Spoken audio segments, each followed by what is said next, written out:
left to die, rediscovered for it to rise. The network finds a gem to forge anew, to shine again. Once a dragon rose, as the slayer froze, all the tangents close. Once the dragon slows, as the slayer pose, tangents reforged in prose. Disgusting, tangent kings, a new age. A story sing disgusting, glows and grows. Tangent kings reforged in soul. Disgusting, tangent kings, a new age. A story sing disgusting, glows and grows. Tangent kings reforged in souls. Discussion does now mow. Things do now grow. Tangents now soar.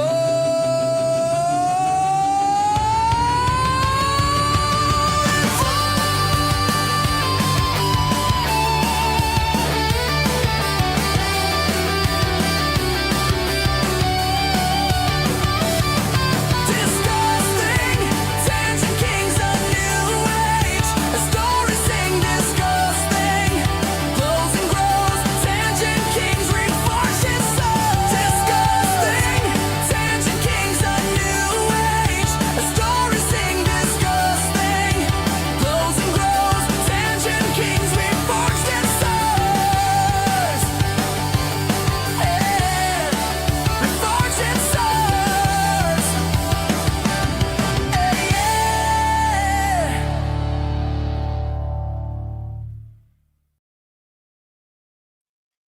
Woo! Woo! Woo! Woo! Woo! Hello! We did it again. Second time. We did it again. We are actually getting pretty good at this. Welcome, everyone.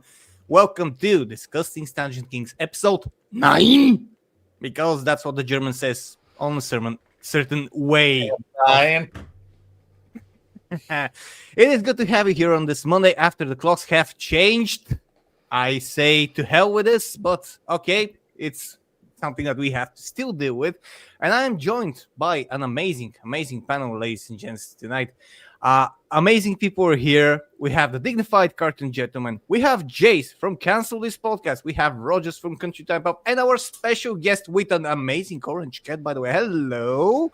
You orange little fluff with a That's fantastic Nacho. tail. It's RealMarcFoxx. Excuse me?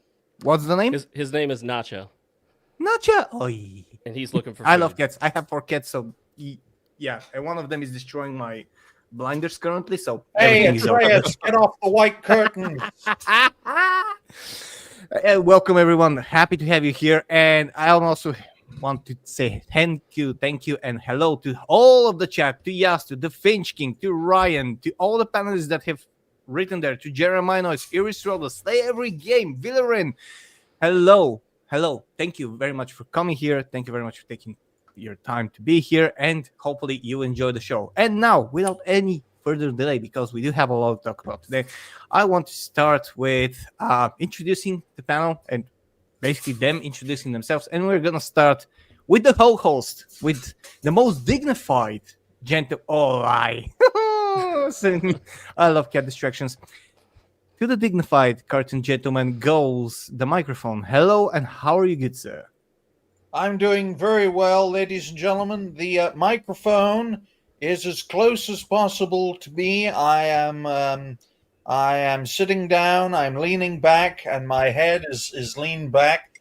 I swear I'm not turning into Dennis Prager. Really check him out, because he's such a great guy. But I do appreciate everyone for being here. It's great to be here, and it's great to have our special guest. Although I told him to not wear that T-shirt for obvious. But it is great to see everyone here today. If you haven't already, like the stream, share the stream. Donations are always welcome. We appreciate everyone. for being here. So, what about you, Roger? Eat any good pets lately? No, I'm actually in the process of, like I've been stating, going to the gym, trying to get myself healthier and whatnot, and actually doing something productive, actually putting videos out on Country Time Pop. Good. And actually seeing people realize that, going over the whole entire thing of the same argument of, oh, if you don't like it, then why do you bother covering it? It's like, because stuff like this needs to be covered. Exactly, Roger. And look, folks, I'm the co-host. I'm supposed to be professional. The only place I'm professional is on prominent shows where if you don't do well, you get crucified. So, Roger, I recommend 3 things: Ozempic, amphetamine, and heroin. So, what about you, Jose, for your weight loss? Obviously. What about you, Obviously. Jose? How have you been? I've been hanging in there. Weather change has me kind of jacked up. Anytime it starts getting colder, I start feeling it in all of the places I've been injured over the years, especially my back. So I feel your pain, Digny. I feel your pain. But yeah, so just coming hot off the heels of a pretty long game stream last night. Delved into triangle strategy, fell down that rabbit hole, 10 hours of my life, and I'm just like, wow, it's been a long time since the game's got me that hooked on it for that long an amount of time. So doing that over on the Kansas Podcast channel, which Rumble has reinstated all benefits to for the time being until I piss them off again, which will probably be within like a stream or two, knowing the things that I say on that show. Well, I cannot wait for John and my mentor to be on a show tomorrow where John has to make an ad read and my mentor has to bite his tongue during a show like that. And Look, Thursday's we've got our community service done for the month. You only have to do like 5 of them a month, so that's already done. Okay, well that's good. How about you, Mark? It's great to have you back on a network show. How have you been? Good. I've been knocking out a few videos. Started a new series where I just talk about topical issues because those are easy to get out. Don't take a lot of prep work. Been playing a few different games, trying to keep up with my namesake there. I've been playing Voin, Tales of Arise. Playing Bloodborne on PC through the emulator. Been streaming that lately. Played a bit of Pal World. Not quite my thing, but I just wanted to see what was going on with that. And of course, to make sure I'm also a gooner, the grifting part is the videos I release. And the gooner part is I've been digging into Snowbreak Containment Zone.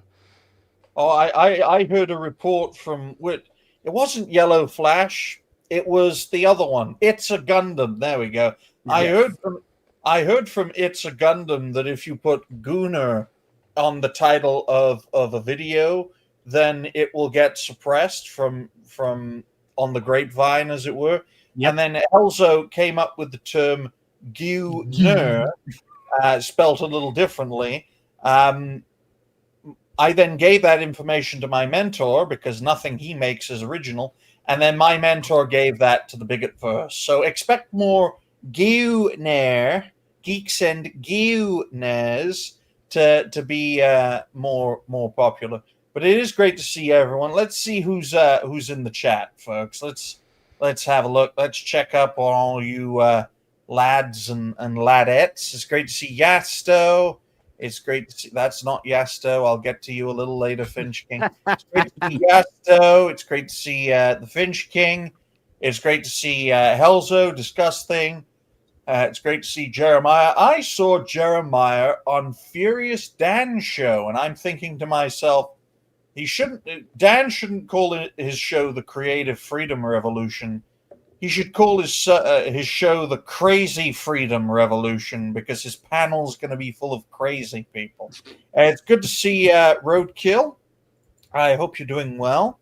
Good to see Valerian as well. Lovely lady. No, Valerian is not a dog. Valerian is a woman, and a lovely woman too. Who else is here? Rhoda is here, and last time I checked, Rhoda was 9 subs away from 100.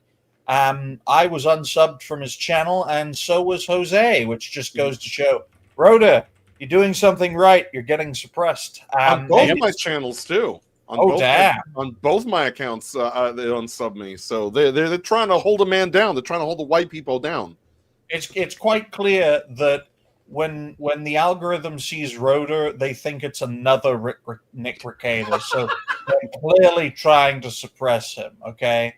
But it's good to see Mark in the chat. It's always a pleasure to have Mark on the show. This guy is a quintessential professional and criminally underrated. That I think the perfect panel show, and I will stand by this until I am dead. The perfect panel show is Smash JT, who we'll get to a little later, 8-Bit Eric when he's not drunk, Jay Viper, and the real Mark Fox. I think that's the perfect panel right there. Okay. Who else? Who else is in the chat? Great to see Slay. Slay. Oh God. I know this is supposed to be private, folks, but I'm gonna leak this out. Slay created an AI baby with his AI girlfriend.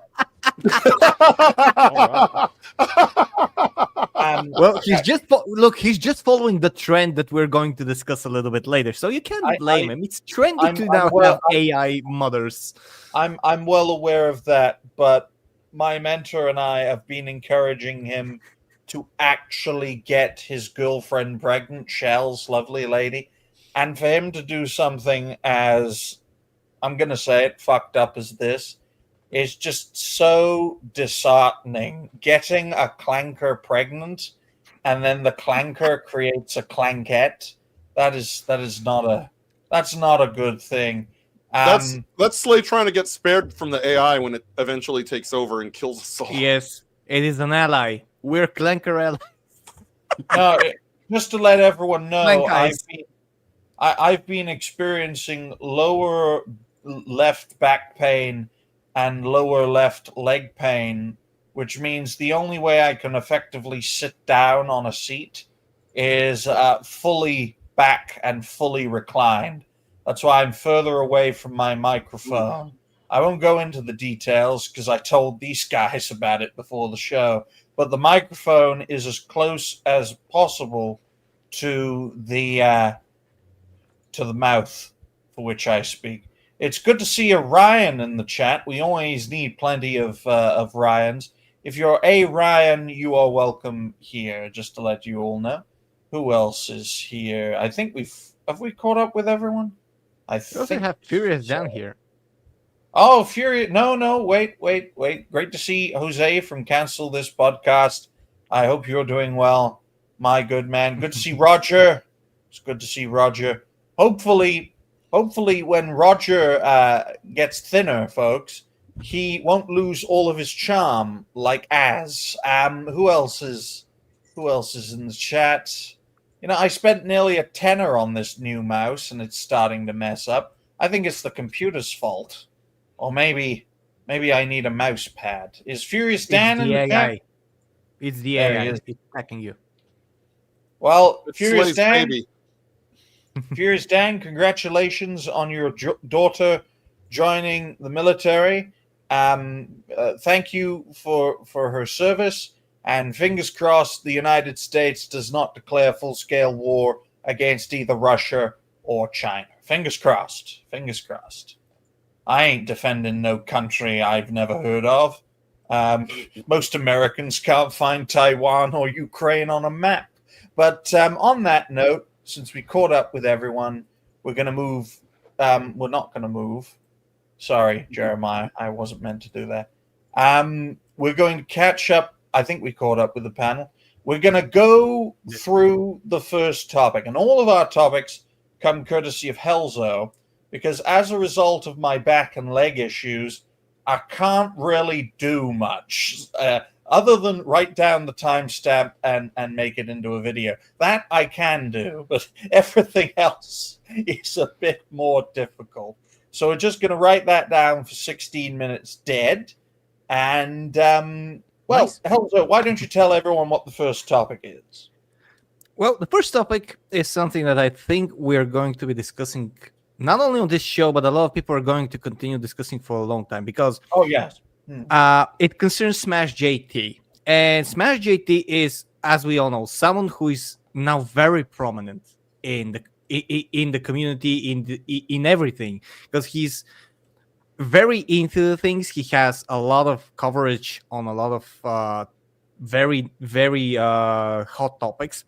And a few days ago, he went to what was supposed to be actually a discussion, a talk, a simple, you can call it friendly talk with Colin Moriarty about Ghost, which was supposed to also be about Ghost of Yotei and the numbers that Circana was putting out, and the data that they were putting out. And if you don't know, Circana is basically this agency that tracks a lot of sales, a lot of performance to games and stuff, and puts out kind of numbers and rankings and stuff like that. And they have been shown to not be as solid as one would believe. We have seen that with several games. So this talk, and the name of this topic is Smash JT's debate showcases that loudness is greater than integrity. And why is it called like that?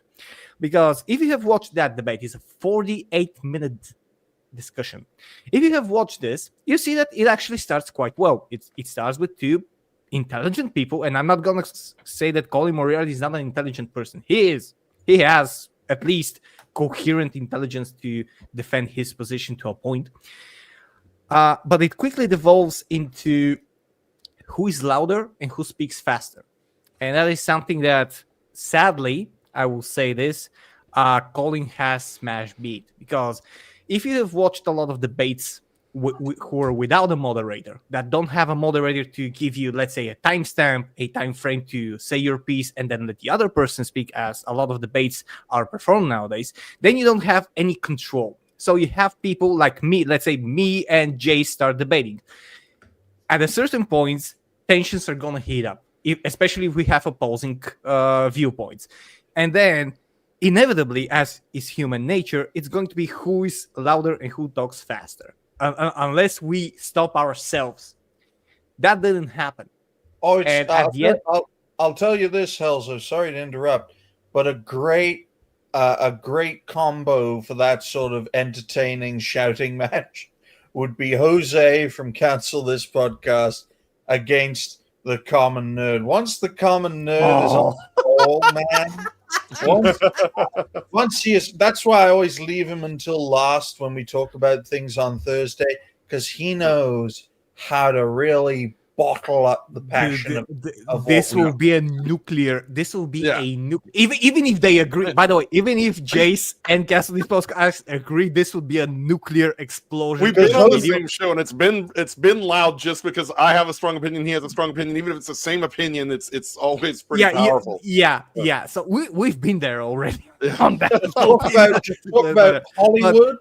Hollywood, Chris Pavlovsky, and 12-year-olds. You'll have another Hiroshima and Nagasaki before you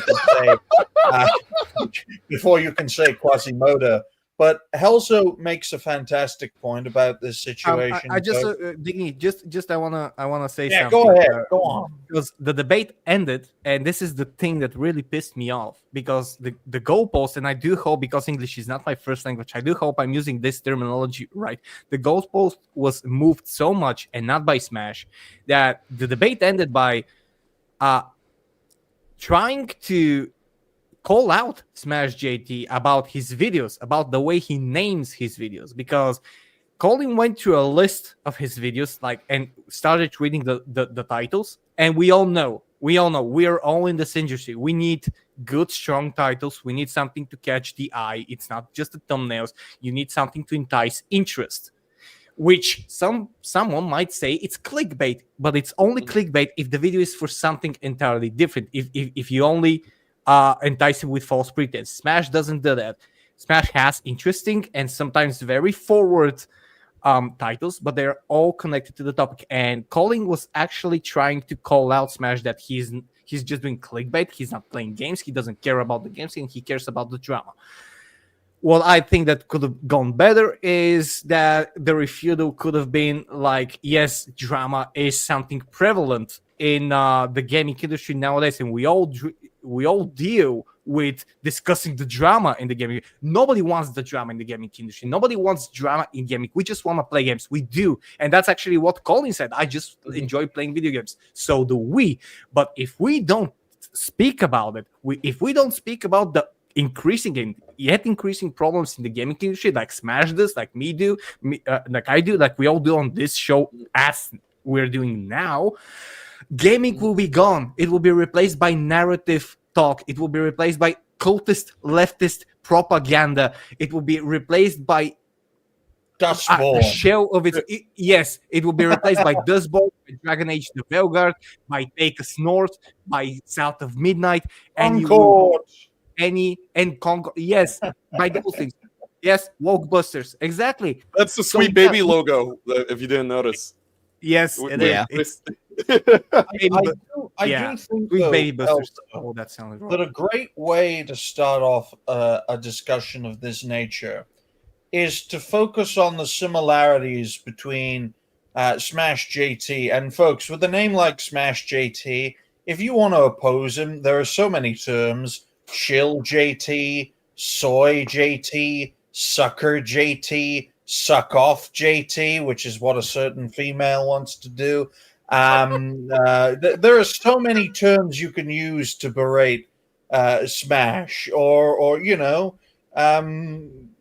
the same can apply with Colin. I mean, I've called him colon in the past because I believe him to be an asshole. But I see that's the second time Jose has laughed about that, and that's why we keep him here.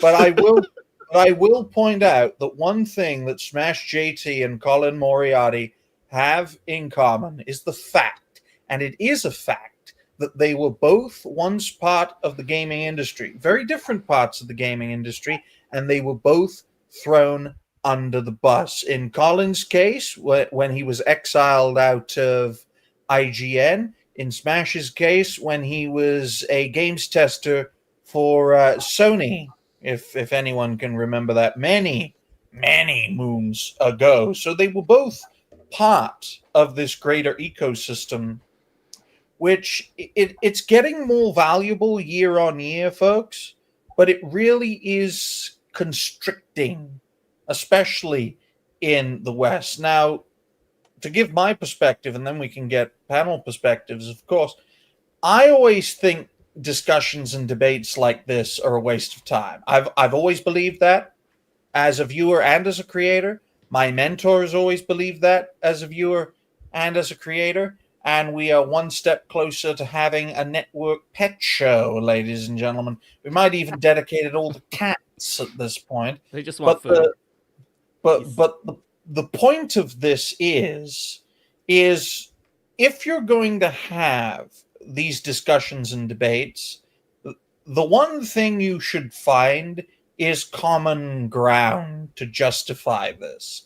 And that just wasn't there at worst, or at best, it wasn't showcased front and center. And the fact that this was agreed so willingly, right, and so quickly is another thing to point out as well. And the repercussions of this, although most people haven't seen it in front of the camera, I can tell you from my Doomcock-esque Sparrow sources, wink, wink, nod, nod, that there has been quite a few back and forths behind the scenes in both camps as a result of this, because the opposition expected this to be Smash being destroyed, and this would be the beginning of the end of his creator journey, and then he could be wiped out sometime, I don't know, in May of next year, if you know, okay? But he didn't get completely destroyed. It was hardly a stellar victory. But it's like most of these discussions and debates, they end in a quagmire. And I'd like to get, if I may, Helzo, Roger's perspective on all this. Roger, before you give your perspective, could you look slightly to the side? No. Come on, do it. I want to tell people about something. Do it. Everyone, okay, yeah. Folks, doesn't he look different from the side than he does in front? I found that weird when I first noticed. Roger, tell us what you think of this. basically everything that you were talking about earlier is correct. Unless you actually have somebody there moderating it, it literally just turns into nothing but a yelling match. Yeah, it could start off intentional at the very beginning, but again, just like how you see, not just with pop culture and stuff like that, but whenever you're just seeing like people out into the streets, the person who yells is the one that thinks that they're the one that's in the right, and they're going to make sure that you know that they think that they're right, and they don't care what you have to say because I'm the one that's yelling the loudest, so obviously I'm the one that's right. Well, I'll tell you this, Yeah, guys. All we exactly. have to do is get a little bit of AI, right? Okay. Get a little bit of AI, replace the S with R, and then on Mark's shirt it says our and then the rest of the words. See, look, our, and then we could call him a bad guy and then get him canceled.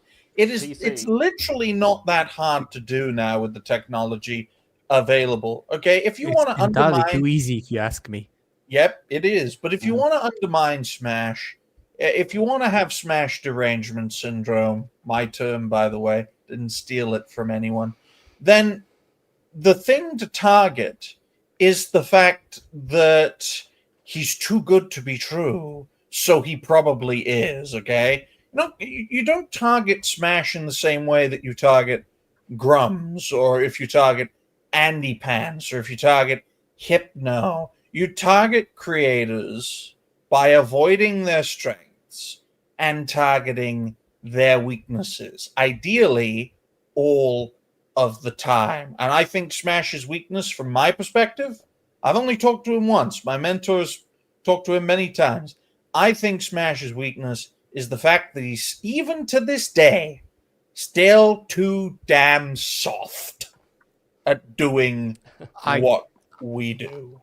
I've mentioned I that to him. think he's a little bit too soft spoken. That too. I don't think he's soft is a general. I do get what you're saying, but it's and I talked that with the pre-show. It's the way you speak. And I talked that in the beginning. Like, you need to be, if you want to win debates, especially with people who don't have an innate interest into hearing and possibly accepting your side, because that's what current debates are. We don't debate to understand the position and to come to an agreement. We debate to just prove that we're right no matter what, which is idiotic. If you're debating someone like that, you need to speak more aggressively. And I'm not saying that's the right thing to do, but that's what's going to get you the win. And that's what ultimately got the Poe win from the post to Colin, because he was much more aggressive, much more fast talking. Well, I'll tell you this, Elzo. You can't debate a lion in the jungle, guys. In the way of the world, boil it down to this: kill or be killed, win or lose. When you're in that sort of situation, especially when you're on home territory, right? It's easier to be on. It's easier to do this when you're on home territory. That way, if you're on the back foot, you can be like, call the reinforcements. Where are my reinforcements? Support me. You know, the JDA effect, which Smash fell victim to when they crossed swords, for lack of a better term. And, you know, folks, you don't have to listen to some newbie with over 180 subs who's been doing this for a few months. You don't have to take my word for it, right? Everyone on this panel, except for Roger, everyone on this panel is an experienced content creator who have been doing this for either years or decades. So they can tell you that in this game, if you do not win, you lose. And if you lose, you rarely recover your reputation. We're going to save our guests' perspective for last, you know, keep the audience hooked in. Jose, what do you make of what you've heard so far? I mean, unfortunately, the problem is that debate is kind of dead in this climate that we're in, as far as social media, as far as the culture, as far as even politically. You see what it's sort of gone into. Like you said, automatically, the sides already decided who the winner is before the debate even happened. There's going to be people who are just firmly going to back Smash, people who are firmly going to back Colon because they already agree with the initial opinion being brought in that is being debated about. And there's no, there's no swaying anybody. Once they've already made that up in their mind, there's no swaying anybody because nobody wants to give an inch, especially in this cultural space. The one thing I will say is I get where you're coming from, is that Smash should be sort of more wary of platforming some of these guys because they're coming in with an angle. Like Colin, like you said, he's already been yeeted out of the space, and instead of being more, I guess, honest about it, he's trying to get back in. He's trying to plug himself back into the matrix. He's that guy who's been unplugged that's like desperately, I want to go back in. I want to go back in. And he sees, like, if I can take Smash down a few notches, if I can generate some attention, if I can generate some buzz, if I could get, our people, our reset era flunkies to kiss my ass again, maybe someone will hire me to do something. Maybe they'll let me back in. Maybe they'll let me back in the building over at IGN. That's not what happened, and that's why Colin is probably quiet about it. He didn't take a victory lap on social media or anything like that. Not in the short term, but the damage control we're seeing is quite evident, Jose. But I understand that mindset. Especially if you're someone who got exiled, not because of the fact that everyone there hated you, but because, look, we got to let you go, wait for the heat to die down, then we can welcome you in some other capacity. Colin is not getting back in unless he gets a dramatic surgery in somewhere like Korea that turns him from a white man into an ugly black lesbian. That's his ticket back into the gaming industry. All right. The mindset of, re-entering a place that you were once part of, right? It's very alluring, especially for any exile. I mean, what would my mentor give to get all the connections he once had? That sort of thing. Thankfully, he won't do that because he's enjoying a peaceful retirement. I think he's sleeping at the moment. I wish I could get a good night's sleep. But the point is, folks, some people are willing to, for lack of a better word, scalp the opposition to prove their worth, okay? If I took down a prominent creator in the opposition, how many prominent creators on our side of the aisle, for lack of a better term, would come knocking on the door? Or maybe their assistants looking for some new talent. It's part of the game we play, and I know my mentor hated, the Game of Thrones that is content creation, but we have to understand that if you don't play at least a part of it on a pragmatic level, you're going to end up like Ned Stark. You're going to be a very honorable man who's going to be remembered very well, but you're going to have your head cut off, okay? In more ways than one. But what about you, Mark? What do you make of everything you've heard so far? So I felt so sort of incensed by that debate that I ended up making a video about it. And people can call it a call-out video. I rarely do them. I did one on Fighting Cowboy when he attacked gamers.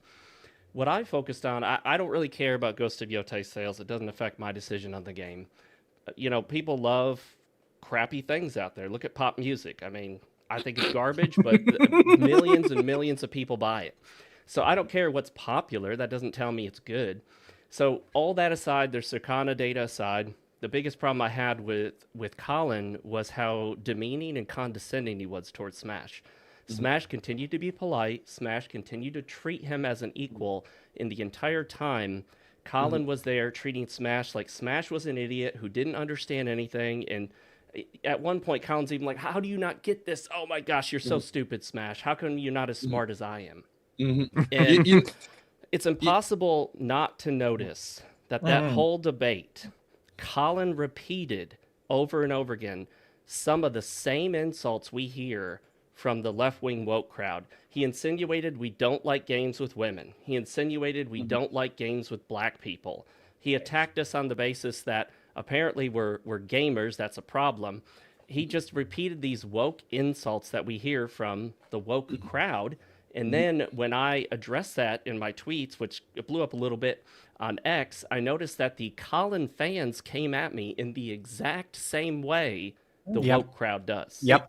You know, they don't like being called NPCs, but yet they all say and do the exact same things in complete lockstep. Yes. And you see like the points that we make, and when we agree on stuff, whether it's Mark, whether it's Digny, whether it's whether it's Helzo, whether it's Roger, whether it's me, if we agree on something, we still all come at it from different angles and perspectives that add something to it.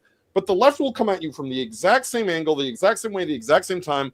They're not looking to debate. They're looking for sound clips, sound bites, clapbacks, and all this nonsense. And that's how they treat everything. That's how they treated the virus that we handled 4 or 5 years ago too, and everything else. It's always the exact same thing with them.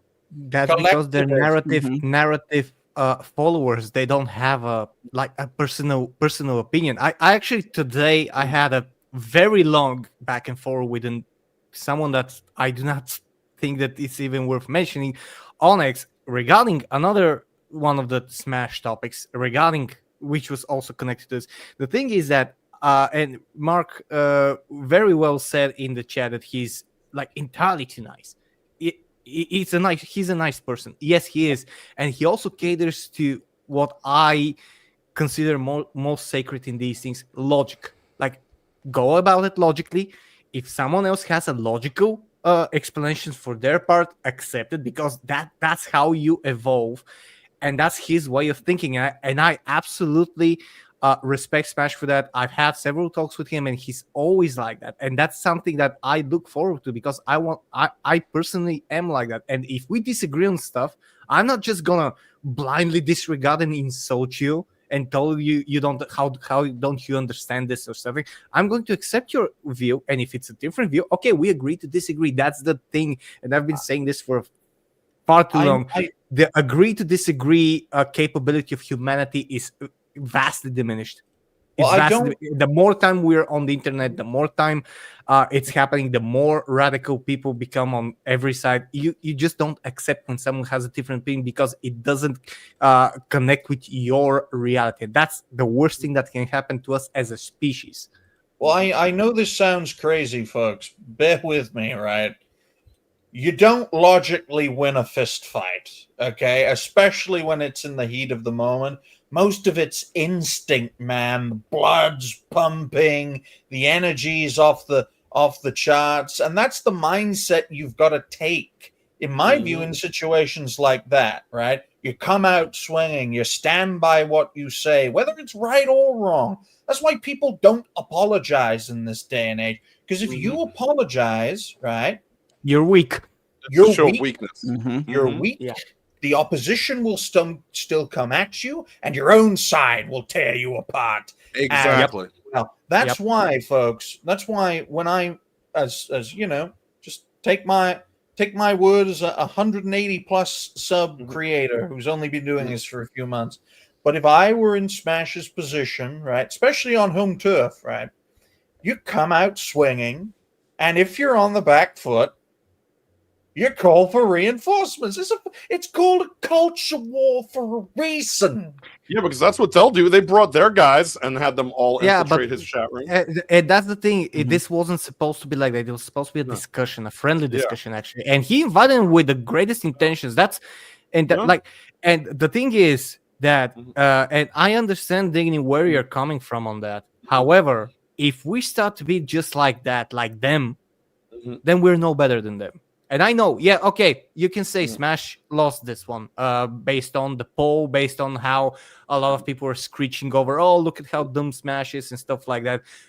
Go to Smash's account on X and see his snippets from that debate and take a look at what's happening and how Smash is trying to keep the conversation going on the main topic instead of just going to and that's what happens. Like, when you're moving the goalpost, that means you're losing the main point, and that's you can always you Helzo, and this is a point everyone should remember, because my mentor, I can't legally name him, folks, on this platform.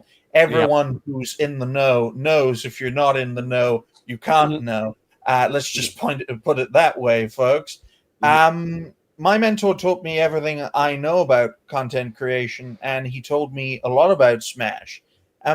In his view, what Smash needs to really keep on going and keep on growing in the future is that iron will and determination, right? And I think a great way for him to get that, because if you can't get something yourself, folks, just like with a country, if you can't get something within your own land, you find it, or you take it, or you negotiate with it with those in another land. And I think that's what Smash needs to do. He needs to do what Hypno did, and that's build a power base around him, not just of the same kinds of people, but of all different types of people, whether they're crazy, talented, controversial, consistent, male, female, a little bit of both, and everything in between. And look how successful not only Hypno is doing, but the power base he has built around himself. It's not easy. Don't get me wrong. Trying to find, a good group of regulars is not easy. We've made 4 network shows. It is not easy, folks, but it is possible. And I think that is the missing link for Smash, because he has so much to do. He has to be a family guy. He has to deal with a lawsuit. He has to be there for his wife who works as a medical practitioner with cancer patients. He has to look after his kiddos who are growing up and are turning into teenagers in the digital world. Good luck, kids. Good luck. Good luck to them. And he also has to manage a channel and a secondary channel and manage a streaming schedule and guest schedules and all that things and guest appearances. It's too much for one man to do. In my view, I think a better example would be to compare him with Craig Skiskamus, Stuttering Craig, right? He has a nice lady, Blabs, who manages the ship for him over at the side scrollers. He's more of a legacy figure, and they've got a great group of people. Yes, Gay Ray is involved in that project, but I'm sure he's a talented guy. Ray is like a Rumble exclusive creator. Me and my mentor and Jose and Alki John talk about him all the time. But the point is, it works for them. So if it can work for them, it can work for Smash, if you know what I'm saying. But I get where you're coming from, because even as somebody who's way smaller, I understand that exhaustion of when you're trying to spin too many plates in real life, in content creation, and all the things you want to do. You can burn yourself out quickly. Look, I got 3 jobs and an elderly mom, and I am exhausted all the time. That's, people are like, well, why don't you do more stuff? Why don't you make more videos? Why don't you try to branch out this way, that way? I'm like, well, what time? Unless I can create the clankers, I could create a few clanker versions of me that can get it done. But I think they come out like little babies, like what Slay created. So, it's hard to spin plates. You gotta get people that you can count on and trust to help. And there aren't many. Stuff. Yeah, there are not many. And even if everything is going in a positive direction, all it takes is a massive turn of events or a big controversy to completely collapse what could be months of preparation, right? Exactly. And that's why I think, I've just started. I think I've got a lot of potential to grow. I haven't seen another creator make 4 shows in 2 months, but not to toot my own horn too much. That's what these guys are here to do. Hey, Roger, you can do that.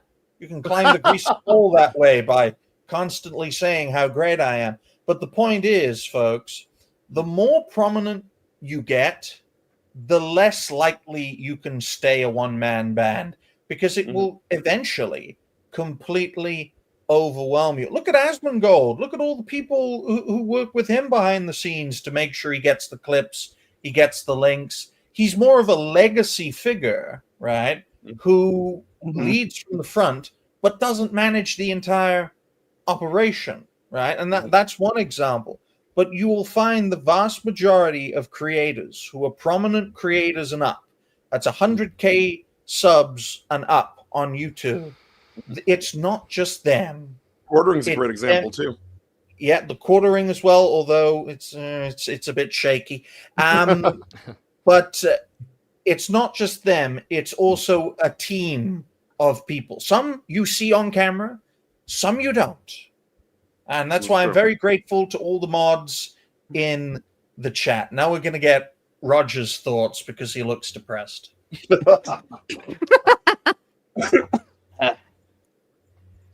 Yeah, pretty much. It's just a whole entire thing where you trying to do too much and all that. It like what James was saying, doing too much, it will eventually burn you out. That's why whenever I try doing whatever I can I'm not trying to do like daily videos. I just try to find like stuff that I have a personal interest in until I could get a little bit further along into this quote unquote content creator career and whatnot. Well, I'll tell you this, right? As a fellow creator just starting out, Roger, it is not easy, right? There's no one way to do this. Oh yeah. Even if your mindset in the mindset of I'm going to throw everything I have into this, even under those circumstances, you may not succeed. There are some creators who throw everything they have into this and fail. There are some creators who just like, release something and it blows up. That's how variant what we do is. And that's why I don't think it can be professionalized. I don't think it can be institutionalized because there isn't one way to become a content creator. There is one way to become a policeman or a soldier or a fireman or a politician or any other profession, quote unquote. But there's no one way to be a content creator. You can be a content creator leading from the front. You can become a content creator starting off as a mod in someone's community. You can be a content creator and be a success if your friend's a prominent content creator. You're on his show once, he jacks up your sub count, and you get monetized in 3 fucking weeks. Example reference: as heel versus babyface, and his good friend Pork Chop 14 gave him a big promotion, and now he's a up and coming content creator.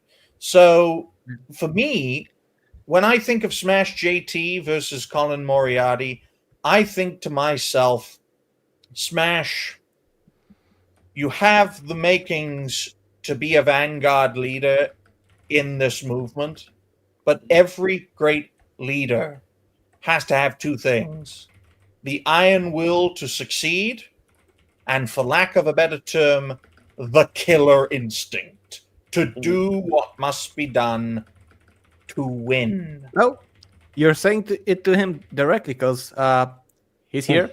Hello, Yeah. Smash. Smash, thank you. And I think he says it very well. It was a good learning experience. I'm happy with how I held my own, and we will look better in the future. And that's exactly what we're all saying. You held your own perfectly, staying on topic, being especially being grounded, as he says later on in the chat, and keeping it on the topic. And when the goalposts change, when the topic changed about his videos, he actually tried, and that's what I was trying to say in the beginning of my turn of speech. He tried to say, okay, you're telling me about the titles of my video. Go watch my videos and see that they're not clickbait, that I am talking about the games, and I am talking on the topic that I'm presenting on the titles. And No, I'm not not rewarding your bigotry. I am Colon Moriarty. I am not rewarding your bigotry. Presenting uncomfortable I truths. will now Someone speak just over you tried because to I'm call you out. Colon Moriarty. Well, no, but That's the you know that's the bad thing. That's the bad thing that's happening, because when someone's calling you out, they better have all the receipts. Colin didn't have the receipts, especially for that, and he didn't want to go in receipts. If it was, let's say I'm gonna put myself in that spot. If I was calling out someone like that, and he says, "Okay, go watch my videos," okay, I'll say, "All right, I will," because I might be talking bullshit, by the way, or I would have done that beforehand. And he was talking about some of the videos that I've recently watched, and I was like, "Yeah, he's talking about those topics. He always talks about the topic. He's one of the least clickbaity people you'll see. Yeah, he has very, very attractive titles, but they're not clickbait. Clickbait is something else entirely. Well, It's like the grifter thing. It's like the grifter thing. They're calling us grifters, and they're the grifters. Here's something. Let Jose make his point first. Here's a really good point, though, that, when we look at this as people have been sort of fighting this culture war for like a long time. But if you think about like what happens if a normie who's just sort of figuring this stuff out watches Smash's video with Colin, you know what that normie is going to see? Hey, this Smash guy is reasonable. He's personable. He's being nice. He's not being a dick, you know, and he's trying to make his point. This guy on the other side is being an absolute douchebag. So, like, if a normie looks at that and watches Colin become more and more unglued, more and more condescending, more and more of a dickhead on stream, it makes Smash look better. It makes Smash's point appear to be the reasonable point, which it is. So, like, let's say again, you show like a normie that is not involved in this culture war. I think that's more inviting to what, you know, the points that we're all making, as opposed to the points that psychos like Colin are making. Do you know what the scary thing is? Well, do you know what the scary thing is, guys?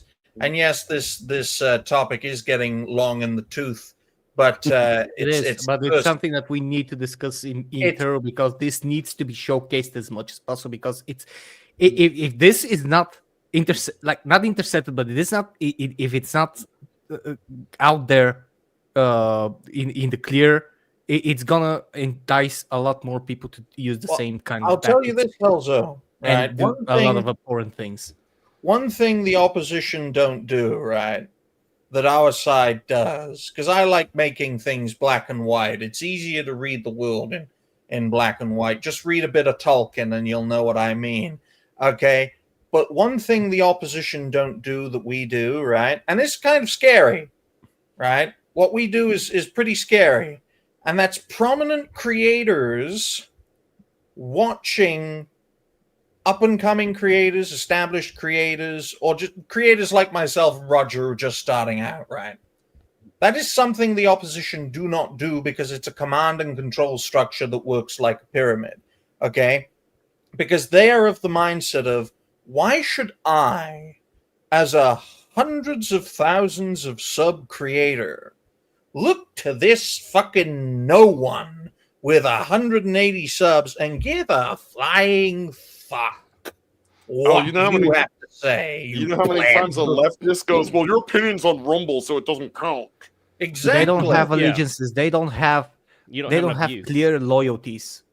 Mark, what would you say, Mark? Well, you know, they often comment about how many views your video has or something to that effect. But you notice something that Colin did during that stream, which is becoming more popular in the left. A lot of them that come into the gaming space, we know don't really care about games. We know they're here to push an agenda and a message. And so we call them tourists, or we say they're fake gamers, or they don't really like games. So what are they doing now? Well, they're pulling a Pee Wee Herman tactic. I know you are, but what am I? They're saying, no. We're the tourists. We're the fakes. Colin literally said that Smash JT sounded touristy. And does Smash even like games? Do you guys even like? You guys are always negative. You don't even like video games. It's like I stream every single day. I like video games before they went full retard.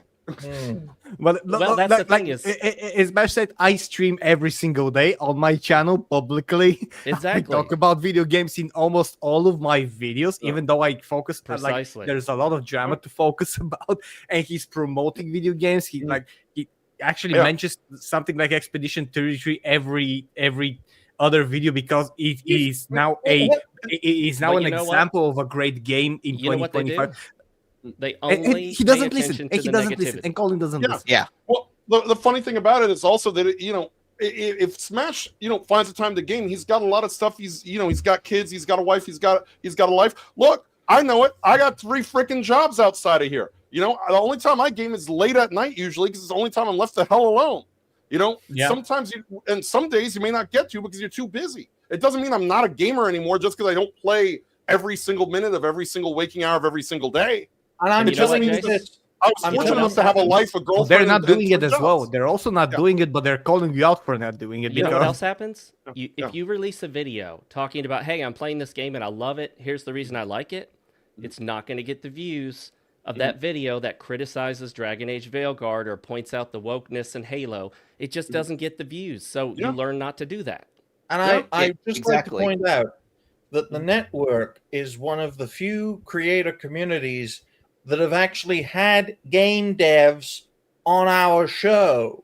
Folks like Subapath, folks like St. Hugo, our predecessor group had Cavolt Games on to cover the Great Rebellion and to cover various other projects that organization is working on.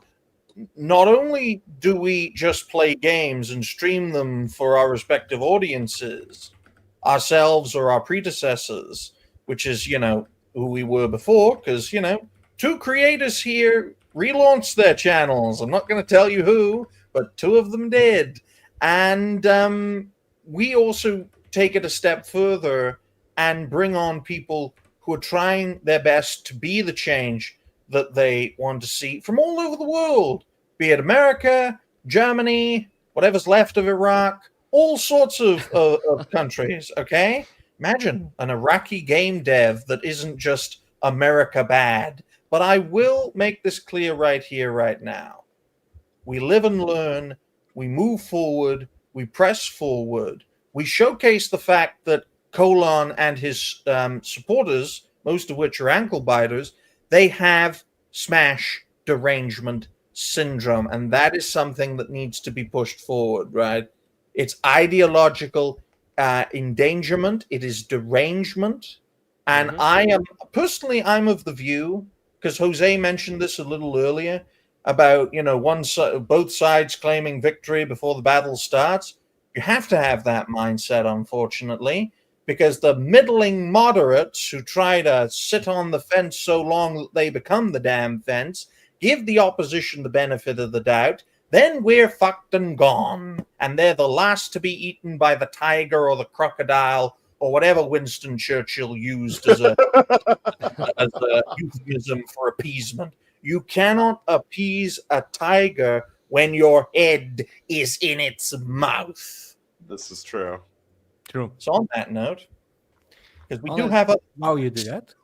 I Oh, would more just like to thank Roadkill as well, because every super chat, every membership, We can't every use sticker noises. is welcome, because it helps my channel, it helps everything, and it helps with homeless animals and animals in shelters that we do regularly feed and provide care for. It's on my channel. Memberships will provide you with the footage, so you don't think I'm a tourist.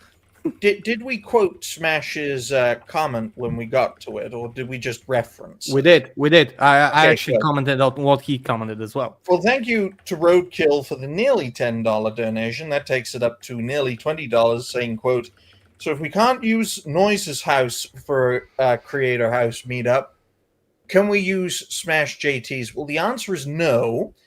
First of The all, basement is already full. right, I told you this, Roadkill. If the network ever does a meetup, we're going to lure you into a building with Lilith, and then it's going to be like an Escape from the Back Rooms live action remake, It's one of the Saw movies. right? And I'm telling you this right here, right now.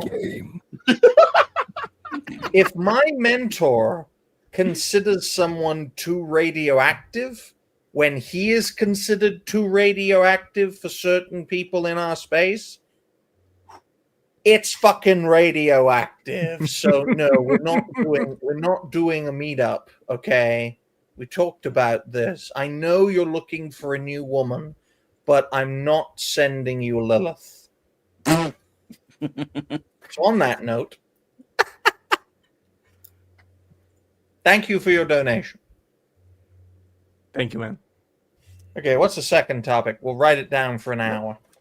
The second topic is a funny one, because we're gonna be mixing up funny versus a bit more serious. Razer alienates the screeching women with headphones ad. I know you know what I'm talking about. I think everybody has seen this ad.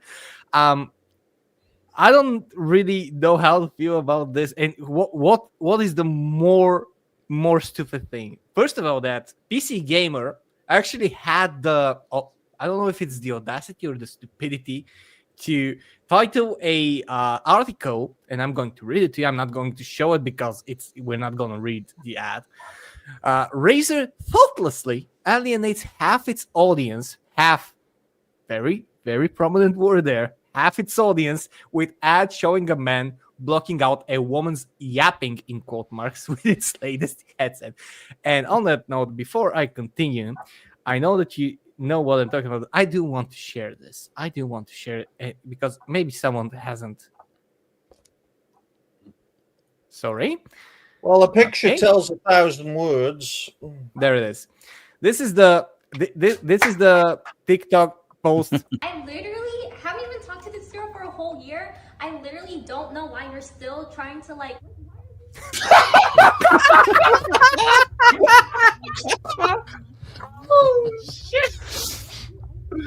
Well, it's better than the alternative, which is cutting her tongue out. That's straight up medieval. So Mhm. I mean, first of all, oh, that's a nice kid. Let's start with half. I want that half is a very, very good word that I love about this thing. Half its audience means that half of the audience is women, and there has been a little bit of a talk about this, that half of the gamers in the US are women. What they failed to mention is that mobile games and like these simple games that you can do while we're sitting on the porcelain throne early in the morning do also count in their statistics. But if we're talking about actual games like Battlefield 6 or Expedition 33 Silksong, whatever game that is released and you want to say, then the actual like demographic is more like 80 to 20. And I would actually go to 90 to 10 in favor of men. Because we know by activists' data in 2023, Helzo, that the precise figure was 79% men, 20% women, and 1% transgender people. that was in 2023, right? Yes. Yeah, I would argue that it is even more polarized right now because you have to have a specific brain for gaming. I'll say that because gaming in its essence is escapism. It is escapism from what you experience in real world. You want to have a little bit of a downtime. You want to be the hero in a story, or you want to build something, depending on what kind of a game you want to play.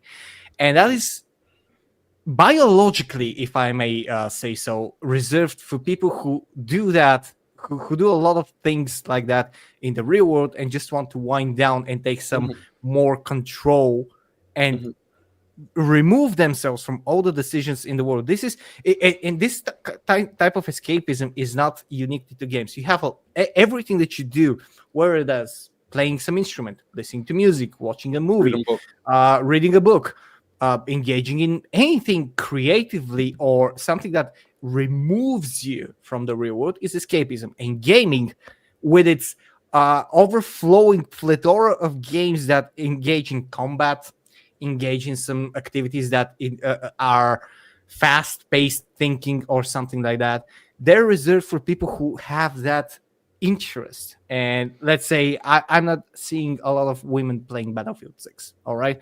And that's not me saying like that I'm against women in gaming. No, I know.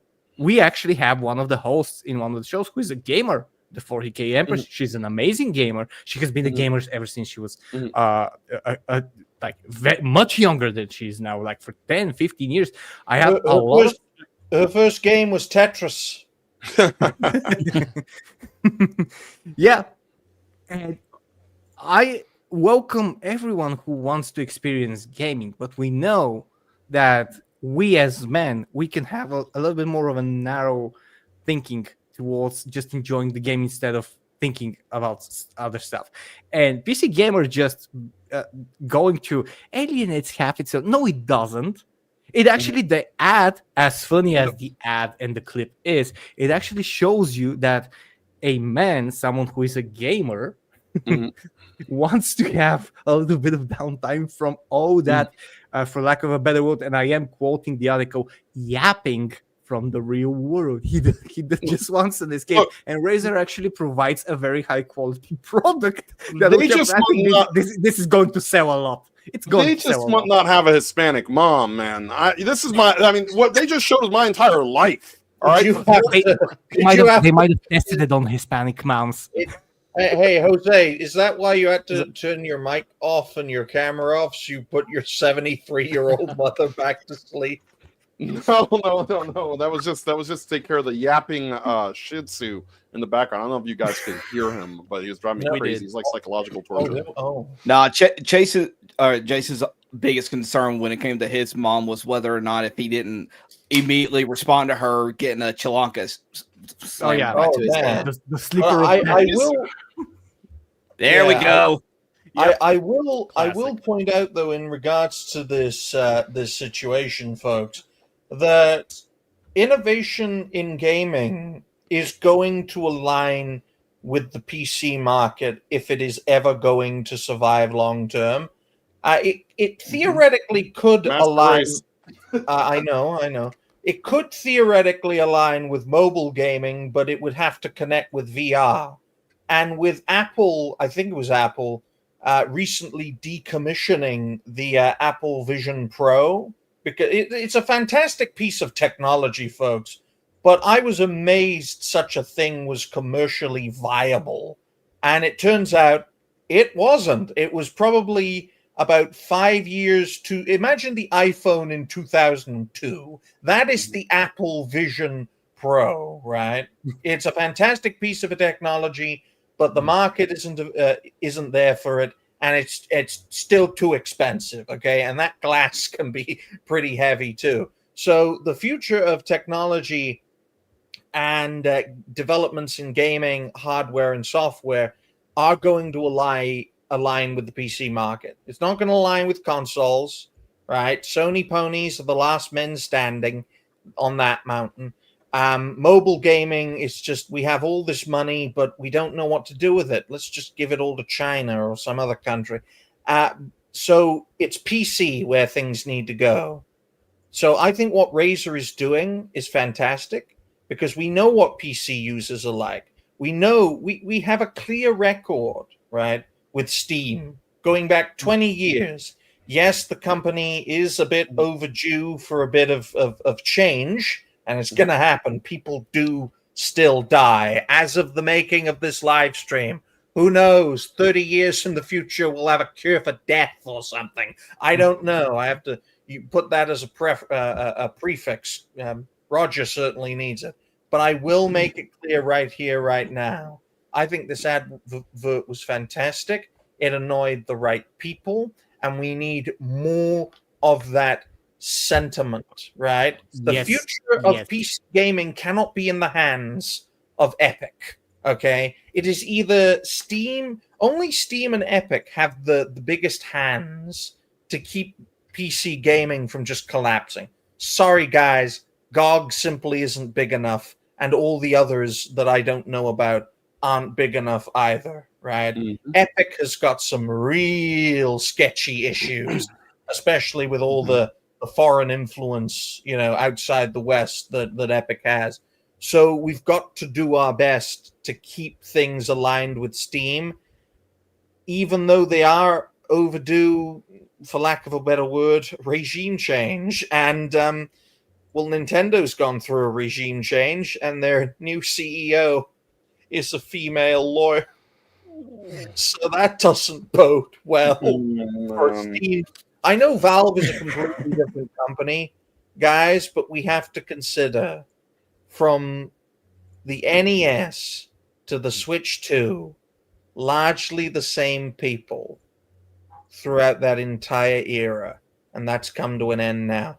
And eventually the same will happen to Steam. So we're going to start off with Roger, because I always feel sorry for him. He can never get his point across on this show.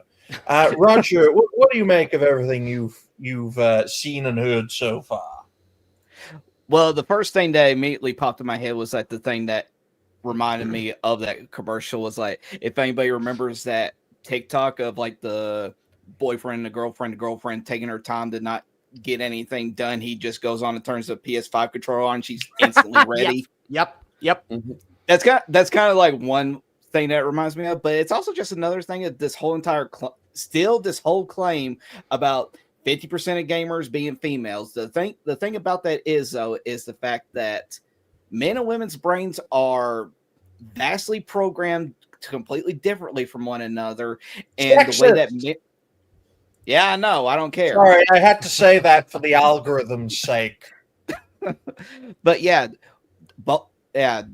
their brains are just completely programmed, wired differently to where they experience things completely differently. Men definitely do enjoy the feel of being like a hero, going off onto a quest, save the day and everything. That's why, like in Jason's example, playing all the JRPGs, that is living the fantasy right there. I also claim it because I'm also a massive fan of those games. But women, they yeah, I know. I better tell my girlfriend that I hate of the women. gaming audience. I'm sorry, guys, but the eye is forever watching, and folks, everyone needs experience taking on a leftist, and you know, you got to have that. Sometimes you'll make a statement, and the opposition will be like, "Sexist, you hate women, you're probably gay, bro," all that sort of stuff. So, I live in Atlanta. I got to dodge bricks.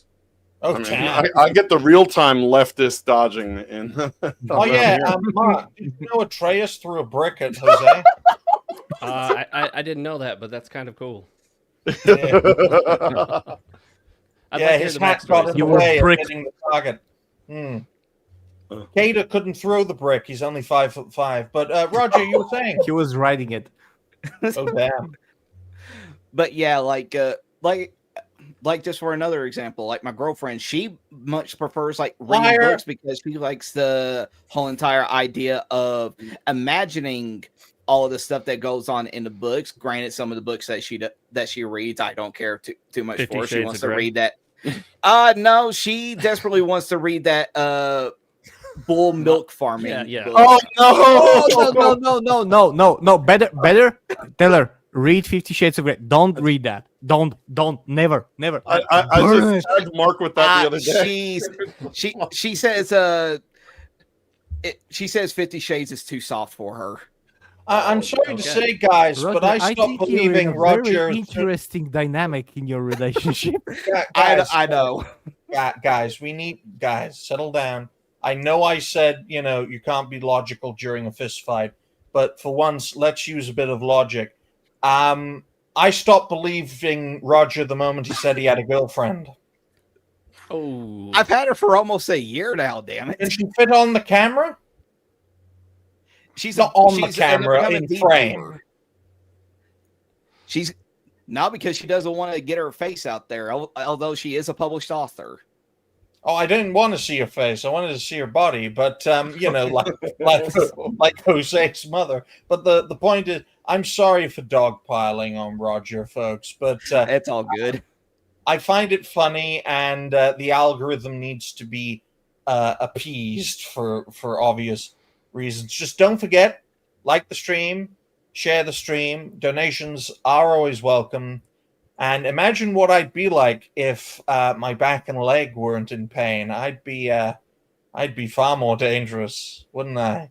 But Roger, finish your statement, and then we'll get Jose. Yeah, pretty much what I was getting at is that women like to imagine the stuff that's going on. That's why you'll see more of them doing stuff like reading books and stuff more than what men do, while men like to experience stuff firsthand.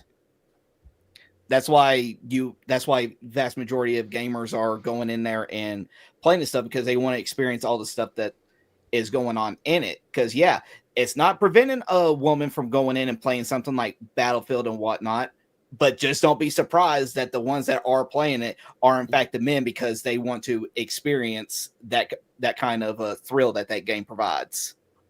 Absolutely. Well, thank you for that perspective, Roger. Jose, what do you make of everything you've seen and heard so far? Well, it's hilarious that they keep hammering this number home, that half of the gaming audience are female, because these are people who don't know what a female is. They think that a female can have a dick and more facial hair than me. So Transphobe. Yeah. Well, I mean, but it's still not a female. You can't make a duck a chicken. It doesn't work that way, unfortunately, for the left. As much as they wish that you could wish in one hand, take a dump in the other, see which one fills up first. But at the same time, they're trying to say, 50% are gamers. This is just like they did it the same. I think it was like a number like they floated like 36 of them, 36% or 42% of women are game developers now. And it's like, but how many are dudes named Sophie that So I don't believe that for a minute. But then secondly, there's another stat that inflates it, and that stat is that they're counting the Candy Crush grandmas as gamers like my mother.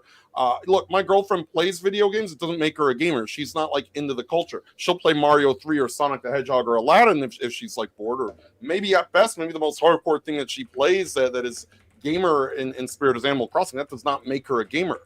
So it's not alienating anybody, because everyone's had that moment where they wanted someone, whether it was a mother, a relative who a female relative who's bitching about their love life, or you're having an argument with your girlfriend or your spouse, and you put on the headphones and you just want them to shut the hell up because you just don't want to hear it anymore. Me, maybe more than others. Again, I have a Hispanic mom. She gets mad. She'll talk to herself for 4 hours. The best way to let her calm down is just ignore her by putting headphones on and delving into whatever game I'm playing. I think it's a smart move by Razer. It reminds me of the type of advertising we used to have before they were trying to make everyone a mixed race homosexual couple with adopted children in every single commercial that exists, while telling us that the orange man is bad. It just is a throwback to when commercials were actually kind of cool. I liked it. I thought it was a nice change. And I mean, look, I like Razer's. I have a Razer mouse or 2 or 3 around here. Chill. Look, I cannot play MMORPGs without one anymore. So I would just want to interject before we continue. I just want to ask something. If it was the reverse roles, if the girl was a gamer and the boy was yapping, because trust me, we will see an ad like this soon. Would there have been such an outcry? Oh, absolutely not. They would have promoted it. They would have done dances around it. They would have said, "Oh, look at this chud get destroyed," and they would have been celebrating it. They would have thought it was the greatest, most creative thing that was ever created. Exactly. Let's point it this way, Helzo. Your black cat is violating your white curtains, and there's no outcry.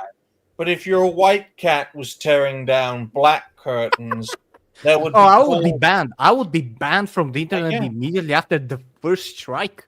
Police will be called, everything. Companies for curtains and for blinders would arrest me. I would face jail time, for insinuating white cat on black curtains violence. And I see an orange cat in the background of Marx's. And what we need to consider, folks, is my belief, and it's only a belief, that women are 13% of the gaming population. And they commit 50% of the whining. Okay, folks. They are that kind of community for the most part. Of course, there are always exceptions, but I will also point out that through the data that we acquired on a previous network show regarding Activision's numbers, is that about 7% of their gamers were mixed. And 4% of their gamers were black, okay? The vast majority of people who played Activision Blizzard games were white men. 79% men and about 60 to 70% white, okay? And that has barely changed across the board. And this is something we need to consider, folks, because that's the perfect synergy, right? Not too many, not too few. And that's how we can have the melting pot. You can't have a melting pot if everyone is a bloody Yugoslavian mess. Because we know what happened in Yugoslavia. Unless you're I'll tell you one thing. If my wife wanted to have a moment of silence to read her book and everything, and I was yapping, and there was an ad like this against me, I won't be mad because that's their thing, And we do need to acknowledge that different people and different genders in this regard do enjoy different things, and they're targeted campaigns for a reason, because you have a target audience, and target audience for Razers are the predominant gaming community, which are men. Let's just admit that the majority of gamers in the Western world are straight white men who want to have a good time. And let's also consider that if I wanted to get Helzo's wife's attention as a attractive Bulgarian woman, I would just get an Albanian street preacher, and that'll certainly get her damn attention. Folks, Albanians are the trash of the Balkans. And that's really Racist. saying something. That's saying something. They're so Turkish. I'm a Bulgarian. I can tell you a lot. Like, Yeah, they're so that's Turkish. saying that not something even very the serious. Turks want them. But we'll get to that topic a little later. Mark, as someone who's literally wearing a racial slur on his T-shirt, call I me am denying call that. me a damn racist. That is not true. That is not true. It is true, depending on how you move on screen. Depending it on is. how good the AI is after this This is stream. like reversed. But what do you make of what you've seen and heard so far? So apparently, I heard this is an older ad that was apparently like rediscovered. I don't have TikTok, not a fan of it. I did have some Razer products at one point. They make some good stuff. I'm not the biggest fan. I certainly know for a fact, we all know, women are not 50% of Razer's customers. That's just not reality. Now, Razer does try to cater to the female gaming community, and I think a large portion of those are streamers. That's why they get the pink cat ears and pink everything, because guys E-girls. like, you know, a lot of men who game, well, some of them, I wouldn't say a lot, are not necessarily the most social. Maybe they're stuck at home with their parents. They haven't had the best luck with women, and so they can feel a little bit more of a connection to women by watching them on stream. And now, whether those women would stream or play games if they didn't have a stream, I don't know. There are certainly female gamers. I bumped into one the other day at a Halloween costume party. She was dressed up as Expedition 33 with her husband. However, my wife doesn't game. My ex-wife, she played a little bit, but not a lot, like Kingdom Hearts and things of that sort.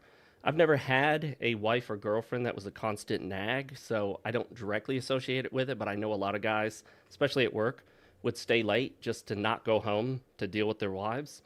So I see the point they're making in the ad. It's just poking fun. It's a fun ad. It's silly. It's meant to be funny. It's not meant to make some big statement on anything. And we see ads all the time that represent men as bumbling idiots that need to be told by the women how to do things. That's normal nowadays. We see men constantly portrayed as stupid, incompetent, as being kind of clueless, and the woman is the one that knows how it works.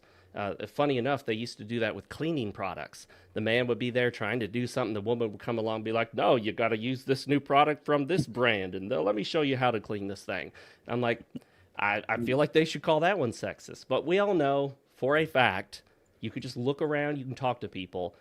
Women do not make up 50% of actual gamers. Like Jace was saying, the woman who has 3 kids and she's at home and she's bored, who plays Candy Crush on her phone, isn't buying Razer keyboards and mice and headsets. That's not reality, okay? That's just not how it works. They play a little bit on their phone. I got a friend watches my son. She plays Candy Crush. She used to play Farmville on Facebook. She criticized her husband for playing on the PC. She didn't like him being a gamer.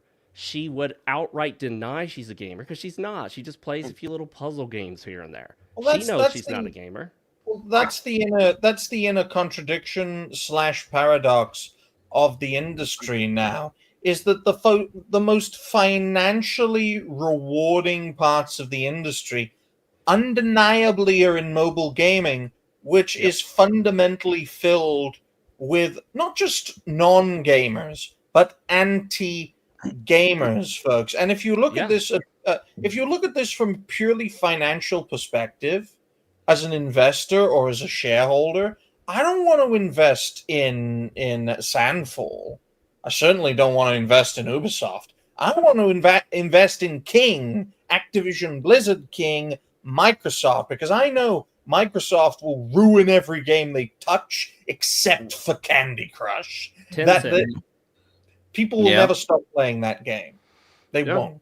Yeah, put your money in Tencent. Put your money in these companies that are making these cheap kind of, I don't want to say lazy, but a really easy experiences on the phone that you can play while waiting for the doctor. And you brought your kids to the doctor because you don't work, you're a stay-at-home mom, so you're going to play this game for a little bit. You know what? You do want a few more of those tokens to keep the game rolling, so you are going to pay that $5. Yeah, and they monetize them through. Those games have heavy ads. I mean, those games beat you over the head with ads. And sadly, these games are like the thing that is much more preferable because our everyday lives become much more intensified, and you don't have the time to do what you have the time to do 20 Well, years you- ago, and that's not have just you- us; it's in general. And you need Have- instant gratification. Have you guys Do seen? you think the stay-at-home moms are bringing this with them when they Nope. when they go No. to the No, grocery heck store? no. No. No, they don't have a purse or vagina No, big they're enough. gonna But I play will Angry point- Birds or whatever.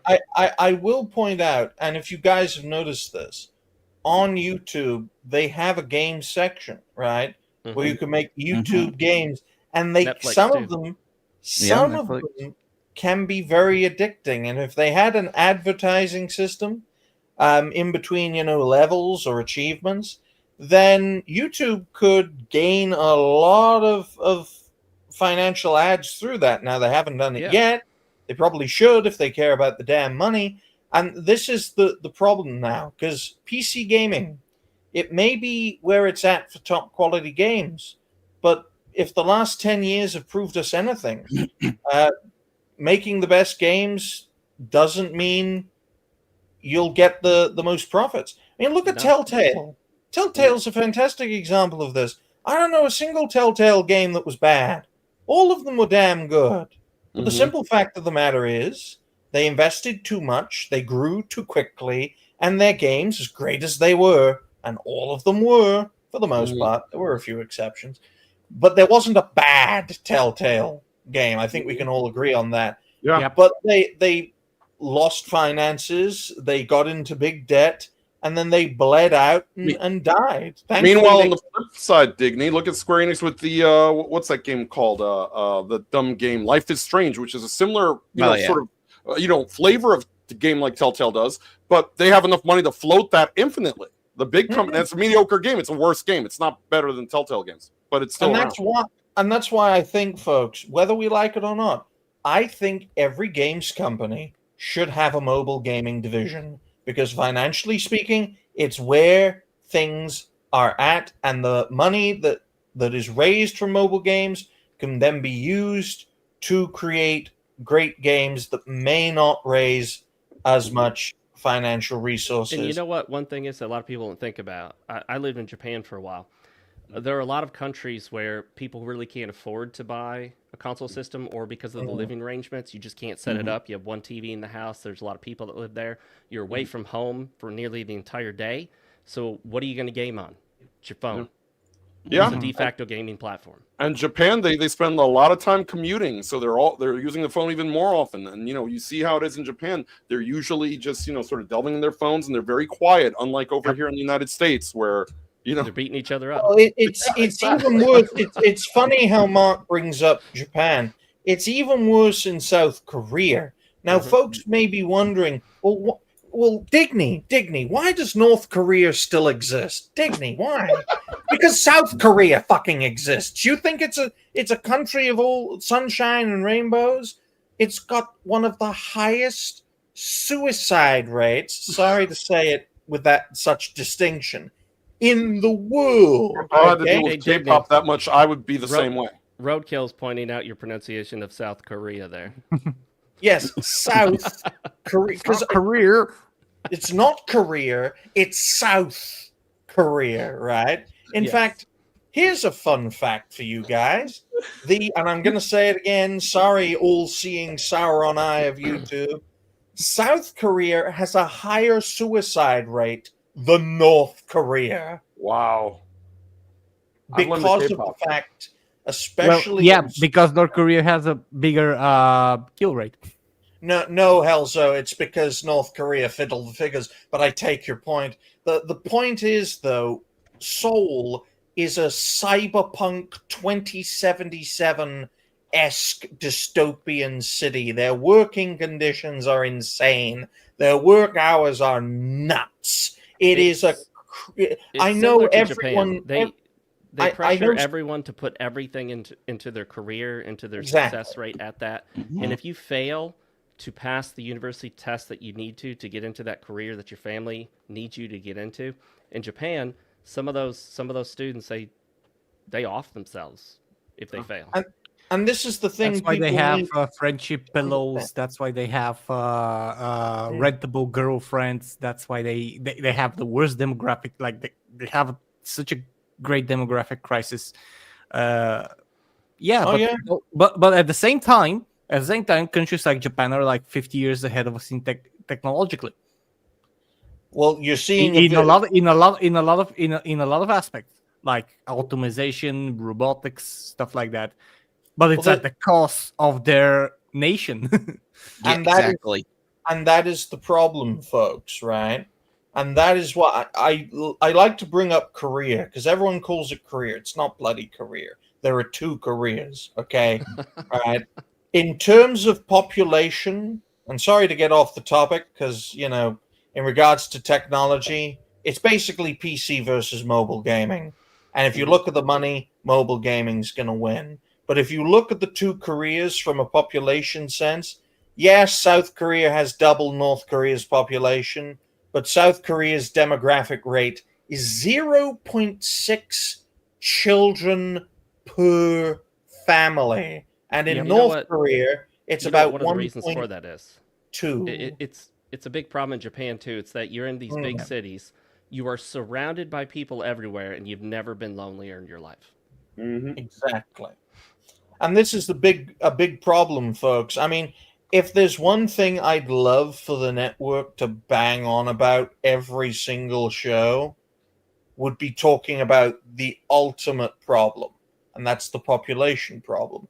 No, not too many people, too few people. Not enough people in the civilized world are being born. So let's Uh, bring but, in but- uncivilized people from some foreign nation and with a foreign culture that speak a foreign Exactly. language and flood. Yeah, Oh their no, exactly. Mark! Those are engineers and doctors. Don't you Oh, know? that's Too many Those people are like all Muhammad. engineers You're and bringing in the doctors. best, our brightest and No, our best.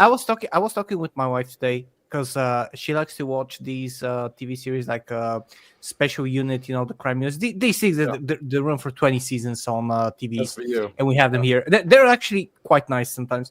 And it was again one of those episodes that you had certain foreign groups doing certain foreign things in America, and I was like, I have never been happier to live in a country as poor as our own, because when the Great Migrant Crisis happened, we were just passed because we were too poor to provide them Because it happens to the big provide them Lucky you. proper money for them to leech off of our Lucky country. you. We were providing them like something like 50 euro, and they didn't like that, and they Well, hey. moved on to Western Europe. And I'm like, You know, Hellzo. all right, being poor is good. Yes. Hellzo Digny, but maybe in America too, we can get that shit slinging festival from India if we bring in enough of the brightest and the best from them H-1B visas. We can all Oh, sling no. feces at each Oh, other. Well, Lord. at least you're gonna have fresh manure on the street to cultivate plants. I'll tell you guys this, right? Because what Helzo and the Bulgarians did was soft compared to what the Serbs and the Croats did when the migrants went through the Serbian-Croatian border. The Serbian and Croatian authorities both agreed to reactivate the minefields on both sides of their respective border to stop the migrants going through that area, and hundreds of them blew up. And you know what they did? The migrants, they kept on going. These are the kinds of people that we are dealing with, folks. The best It's and like brightest. it's like mobile gamers walking through PC gaming. They don't give a damn. Mm-hmm. Simple. That's Plus that's, CD that's the Projekt. things that we have to deal with in real life, and it's only gonna get worse. But what's Exactly. also gonna get worse is that gaming is gonna move to mobile, and Yeah. we are going to have 50%.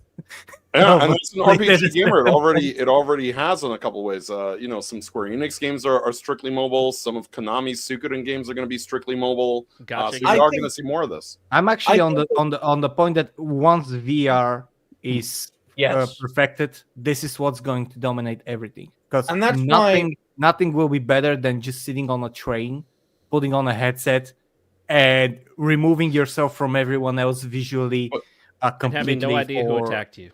Yeah, Well, I was going to say yeah. that, Mark. That no one works in a high trust society. You can't do that in the United States because that'll be the last thing you see. Well, that's Exactly. why. Where's You're my gonna be purse? like, Where's my purse? Well, that's Yeah. why I referenced the Apple Vision Pro earlier on in today's show, folks, because that device was essentially a computer combined with VR. I think it was about 5 years too soon That's why it costs a lot. I don't think it's commercially viable at the moment.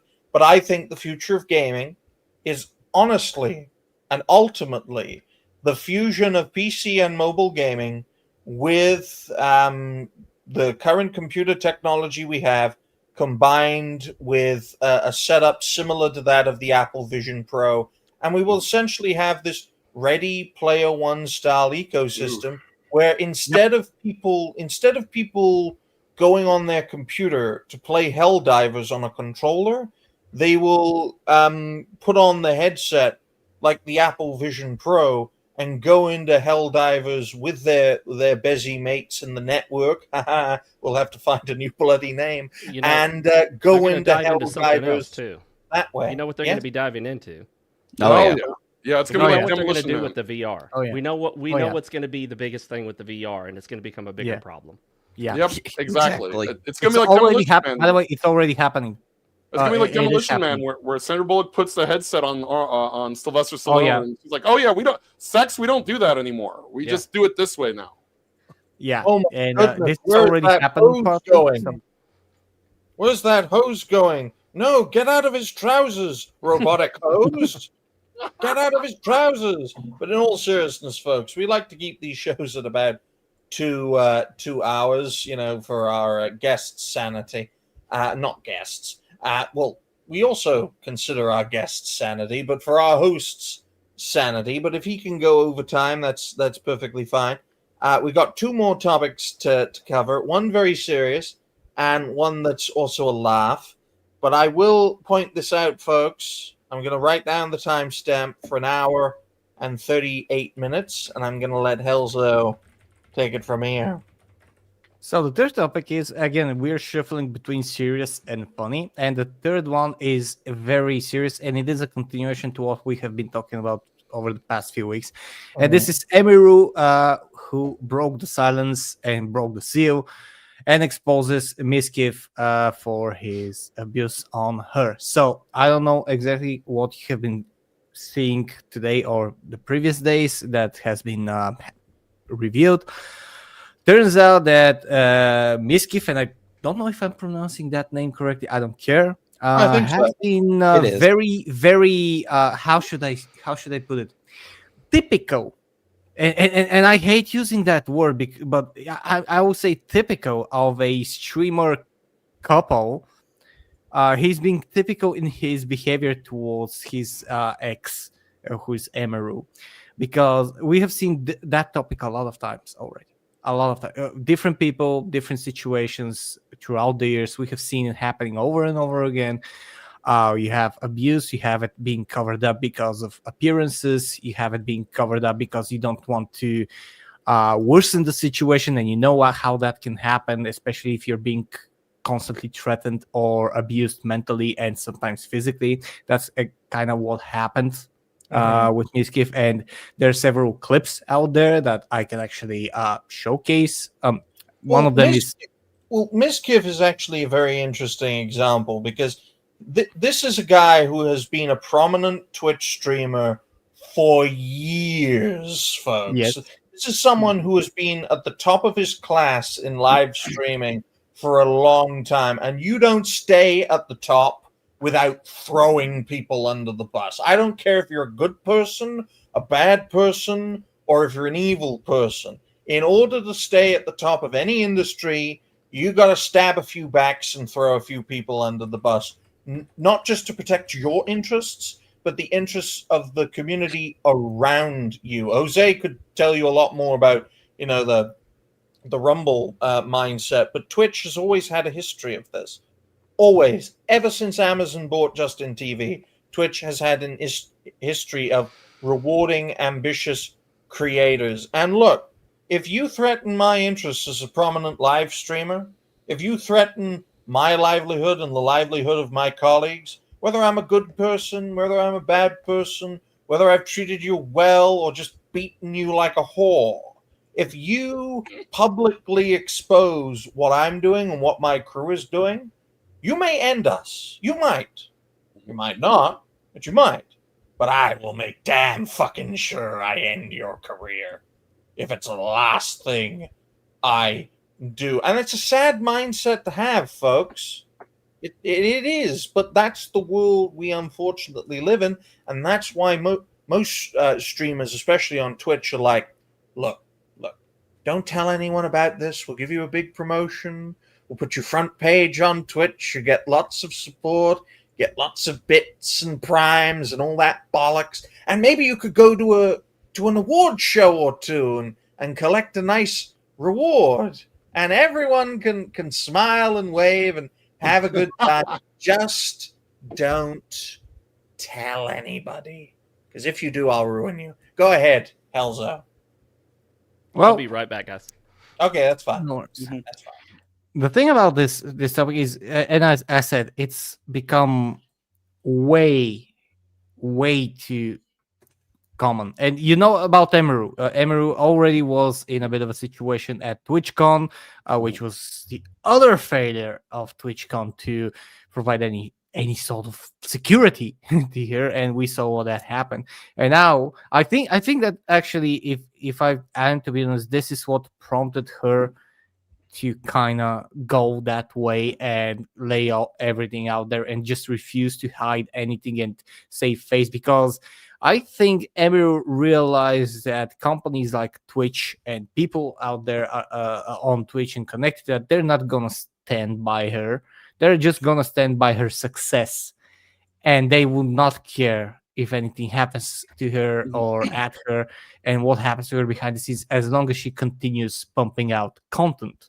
Well, And that, I think she realized that on TwitchCon, and when that happens, I think she was like, okay, we're done with that. Well, there are three different levels to things in regards to creator relations, right? There's hostile, neutral, and supportive, right? And most people are either one or the other, right?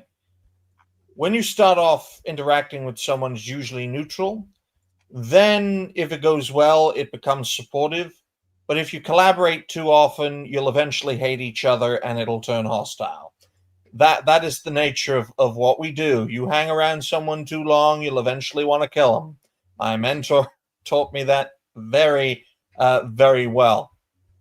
Because it doesn't take much to go from supportive to hostile, folks, right? It may stay in neutral, because if they go hostile, all hell could fucking break loose. So you get that sort of false neutrality where everything's fine on the surface. You're a good guy. I'm a good guy, but we just stay out of each other's way. That's why a lot of what we do has to be instinctual, folks. There's no rule book to what we do. You can be, say Roger, he's starting out. You could be the nicest guy, gets on with everybody, has the best takes, and doesn't get fucking anywhere. But you could also be a fucking wretched human being who beats his wife and tasers his kids, or throws his grandmother down the stairs. Yes, all of those references. My co-host? No, I'm joking. Damn. All those references are based on things that actually happen. Various examples. You can hate your audience. You can demean your audience, undermine your audience, just hate everything about what you do, and still be a success. Whether it's a DSP level or a Hassan Piker level, right? There is no one way to do what we do. And if Mizkif has made a name for himself as a result of abusing his ex, it doesn't surprise me at all. Look at Chris Brown. Look at P. Diddy. Look at Michael Vick. Look at others who aren't black. Okay, just like Mizkif. These are examples of people who got to the top of the tree by doing exactly what is required of them to get to the top. That's why I personally am usually, not always, very distrustful of prominent creators, which is kind of weird. Someone like me should No, it's not. someone like me should suck up to prominent creators, like, hello, you're the bestest ever. I like you. I support you. La da da da da. Because I'm just starting out, and I want to do the best for me and my community and that sort of thing. So none of this surprises me at all, Helzo. Now I'm going to get a drink and let the rest of you speak. Can we get Roger's perspective first? Yes, please? if it's okay, I just want to get All this right, one then. because this entails his response Baby to face. this He's got situation. this little baby face. I don't trust anybody with that haircut. I don't No, trust hell no. anybody who's I would doing this. agree. With that. Situations Okay, let's poor, just watch. with poor taste to myself. I'm ashamed that the situations got so bad, but Emmy was also violent. She would throw clothes or plushies at me, and I punched holes in the walls or slammed doors in aggression. How is that I one time did That comment at Exactly. the end, how is that equal? Wait a minute. Does he have osteogenesis imperfecta or something we don't know about? I don't know. I don't know what he has. That's the disease from Unbreakable where you break when anyone. Okay, guys. But the thing guys- is, the response to this is that he was banging on her door, and I tried to find the clip, but for some reason it's disappeared. Him banging at the door on her stream. Do you know the reason why he was banging on her door? Have you seen? Do you know why? Because they were streaming at the same time.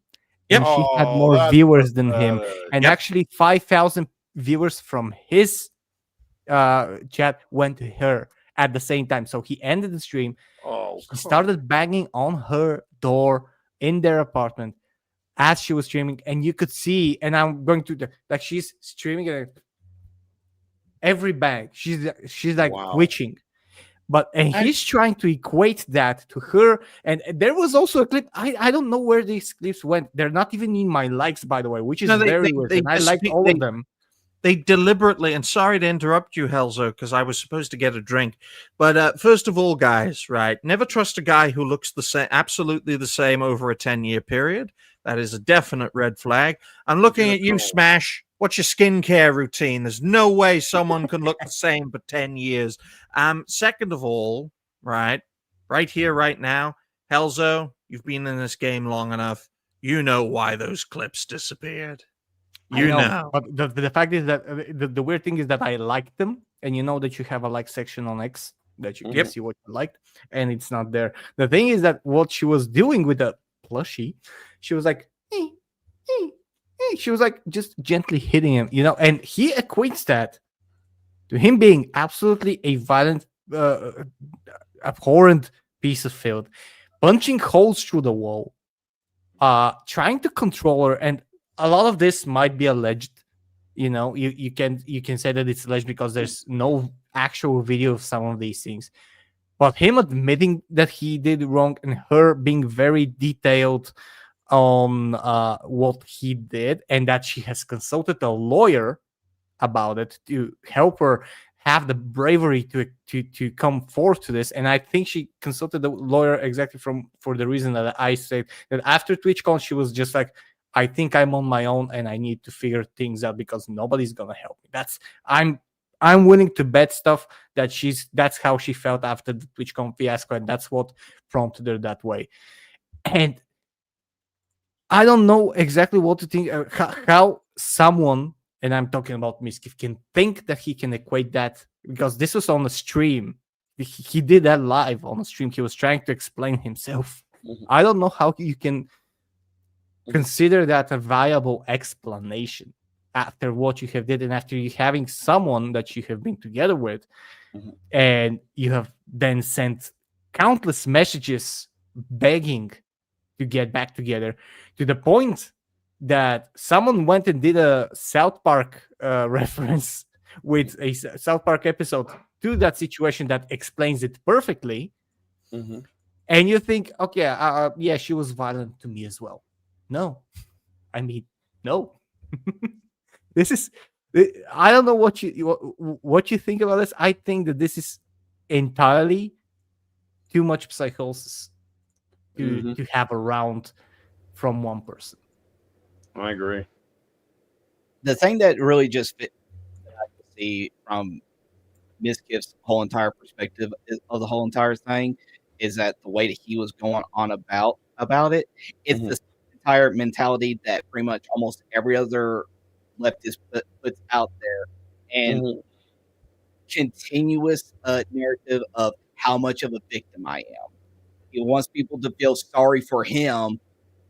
Yeah. It's like, yeah, I might have done all that stuff and everything, but she was just as bad toward. You should feel sorry for me in this whole entire situation. Somehow, I think that throwing a shirt at someone and throwing a fist at someone are two very different things. Yeah, this is so Exactly. Okay, You know- guys, Disgusting. you're all completely overreacting. What kind of man doesn't smack his bitch every now and again? That One dude that looks doesn't like he wanna go to pees jail. sitting down. All right, that dude. You know, this Anybody dude- with that haircut does. Yeah. You know, but it's funny because I saw a post where someone said edgy content creator controversy is like saying the N word, right? Or saying the other word that begins with the letter S that Digny knows very well. Wholesome streamer controversies, the ones who are like, oh, I respect women and I have the approved corporate talking points. It's always beating up their girlfriend, beating up an animal, some kind of just absolute lunacy. By the way, this is also another thing of, and a lot of people may know this. If you work like in retail or in different lines of work, they tell you do not date your coworkers. And this is like, you know, just dating another streamer. There's a recipe for drama, disaster, all of that. That I will fault them both for because they got in their relationship together. That being said, he's equating like having a stuffed animal thrown at his face to like knocking somebody's door down. And then a lot of this is because she jumped on stream at the same time he jumped on stream. Look, if in content creation, you don't have the luxury of worrying about everybody else's schedule. Otherwise, you just never make any fucking content. All right, Exactly. It just wouldn't happen because you know what? There are plenty of times I'm on when other people are on, and look, I wish the best for anybody that I'm friends with or get along with, but I also have to go on too because otherwise I just ain't gonna make nothing. All right, so I do think it's absurd that he got mad at her for that. Especially if you're living together in a relationship and the money's all coming in the same household. What the fuck does it matter? All right, this is just insane. A lot of people, though, Jose, right, especially the greasy pole climbers who make this their career and want to stay on top, they do take that sort of thing very, very seriously, folks. And, you know, I know there are those within our community who do stream daily. I commend them for that. I certainly don't have the stamina to do that. Though personally, and this is just me speaking, because I learned this from my mentor, who told me flat out that it's a red flag if a creator streams on a daily basis. Now, why is it a red flag? Most likely because they are either really into this, which can lead to some risks, or they're doing this as a business. And there is, oh God, there's nothing more dangerous than doing content creation as a business. Because if you don't hit that goal, if you don't get paid, you don't get bills paid, you don't get shopping paid, you can easily fall into the DSP trap of, shit, I need money, give me money, I need more money, money. Buy my book. That too. And then he goes and spends 20K on a bloody wrestling game or something. Look, Buy my book. Yes, by Mark Fox's book, which is actually written by him. Before all this AI chat GPT stuff Exactly. was out. Right? And make a sequel called New Soul, which would be very interesting. And then New Taipei, and then New Beijing, just like new, and then New Delhi, Neo New Delhi. The new one is New York. The only clean Indian city. It's paradise. So how's it clean? Would you let the British retake control of India? Whoa, we can't do No, imagine a nuclear have any- bomb mixed with bleach. that. So, you know, on that whole thing with what's his name? I can't even think of how to pronounce it. Mizkif. Miskiff and No. Amiru and whatnot. So, you know, I deal with a lot of people involved in domestics and whatnot. I have to, job related. And one thing I always notice, especially if you go through it yourself, is both parties, if they're, well, the female party almost always tries to get everyone on her side and tries to gather what they call the flying monkeys, get all the support from the family members, his family, the job, whatever the case is, police. And a lot of men have found that if they go on the defensive, it's a losing strategy. If you try to defend, you always lose because all you're doing is denying. So I think I don't know anything about him. I don't know if he's garbage person. I have my suspicions based on how he looks. Thanks for putting that up. But I will say, as a man, my suggestion to men that find themselves in that situation, especially if they're not as guilty as they're made out to be, is to go on the offensive, to go ahead and start saying what the female has done, try to gather your support. I know it's weak, it's stupid, it's kind of a leftist strategy, but if you let the woman be the only one who plays victim, you will be the victimizer in everyone's eyes. So I guess what he might be doing is also playing the victim and saying, I'm a victim as well. I get the feeling that no matter what happened between the two of them, long story short, nobody filed anything with the police, and this is the first that anyone's ever heard of it. Suddenly, they want to start talking about how they've been a victim of abuse for years, and this person did this, and this person did that. Nobody's ever filed any formal charges, but all of a sudden now it blows up because they had a falling out. One of them's going to say the other one might try to kill him. Let me get a protection order. I'm worried for my safety.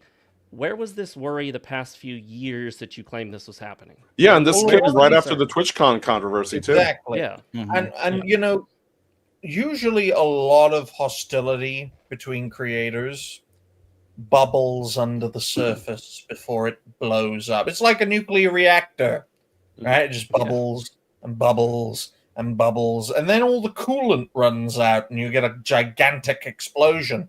That is the same with hostility between creators. On the surface, everything may seem fine, and then bolt out of the blue, everything goes to hell. Well, let me tell you, folks, if something is a bolt on out of the blue, going to hell situation within a creator community, it's years worth of pent up animosity just releasing. I'm well aware, and Destiny is a great example of this, of creator alliances. When Destiny married Melina Goranson because it was mutually beneficial for each other's careers, that's why they joined together and worked together, right? Destiny had a high-profile side piece, and Melina could have sex with all the black men she wanted because Destiny was okay. That was the marriage alliance, and yes, it ultimately led to a divorce when it no longer became a mutually beneficial arrangement. And I'm going to make this clear right here, right now. Twitch supports and promotes the toxic environment that makes this all possible. Okay? Absolutely. That is why, to me, it is one of the most egregious platforms from an institutional level. So the big issue, I think, we talk about it because it's become news and it's out there now, it's drama, but big picture, all this should be between them, possibly the police, possibly some other parties, their families. I don't see the benefit at all in throwing this out there into the public space because you're putting your personal relationship, all the little things, and once you start saying, he did this, she did that. 2 years ago, she punched a hole in the wall. He punched a hole in the wall. She threw a plushie at me. And let me tell you something, that plushie had a metal little nose on it. And that hurt when that little metal nose hit me in the face. Now suddenly all this personal drama comes out. And the more accusations get thrown, suddenly you're going to have somebody saying, well, you have irritable bowel disease and you shit yourself every night and you do this and you do that. Seriously, this stuff happens. And now they're just trying to make each other look as bad as possible. And we have to sit by and watch this and think, golly, I hope my personal life doesn't get put all out there and someone who knows me inside and out and lives with me decides to say everything I've ever done that they didn't like. Attention. Look at me. I need attention. That's actually the bad thing, that a lot of these relationships are exactly too public. Our relationship should not be public. And that is actually entwined with, once you are public with your relationship, especially with another public figure, and you're trying to do stuff together or game on that public relationship as a way to, let's say, have a bit more popularity and do the popular angle like actual celebrities do that. They get married, they have kids, they get divorced, and it's all in the news, it's all popularity. That's when it becomes very, very toxic on every end. And I don't want to use that word as well, but it is very bad because you're putting on a show. Essentially, you don't have a real relationship, you're putting on a show. As for this situation, we'll see at the end if legal action is taken. Eventually everything will be revealed, but we already saw some of the things that have been happening with clips, and the internet is doing a fantastic job by pulling old clips like it always does, because nothing escapes the internet. Nothing, especially when you're a live streamer. Nothing escapes. We saw it with Hassan, and we continue to see it with Hassan. We saw it with TwitchCon, and we're going to see it with this situation as well. In a week or two or a month, we're going to see everything. Sadly, this is what an addiction to celebrity brings. And a lot of these, streamers that are at that level with Twitch and everything, they believe themselves to be the new celebrities. They love this. This is the new tabloid for them, for everyone on X to be talking about, what they're doing or what they did or what they've done. And unfortunately, sadly, they are kind of celebrities. That's the bad thing. They do have a lot of a following. I think the saddest thing for me is now this is going to sweep the Hassan controversy under the rug. While this maybe that's why it's happening, Jose. You never know. Conspiracies, I like it. Well, one of the problems with this is that I imagine a lot of these accusations are not going to have anything that they can provide as proof. Like, oh, she threw a plushie at me. Okay, how do you prove that? Do you have it on video? No, of course not. They probably don't. He punched holes in the walls. Well, are there still holes in the walls? Can you take pictures of them? Can you prove that he did it?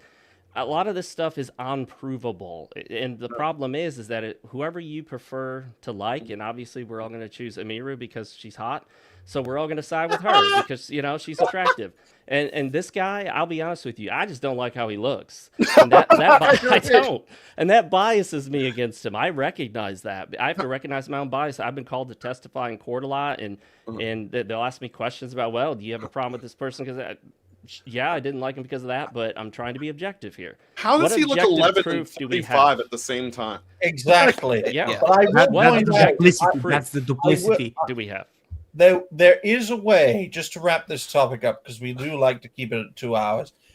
We might want to save the Albanian topic for next Monday, Helzo, because, I would love to, because I want to research that much more now that we have gone to this. That topic isn't going anywhere, okay? But I want you to finish your story, and I just want to mention that topic so everyone on their own time can research this. Oh boy. Folks, I just want to let everyone know that there is a way for Ms. Kiff's reputation to be saved from this controversy. And folks, you may not understand this reference.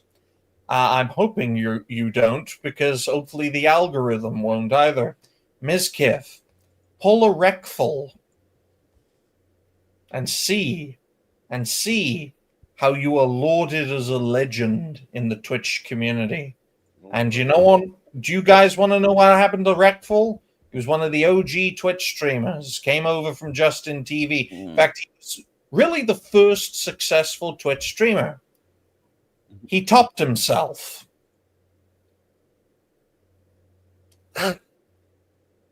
Oh no. There are a lot of thoughts that are going through my head right now. Yeah.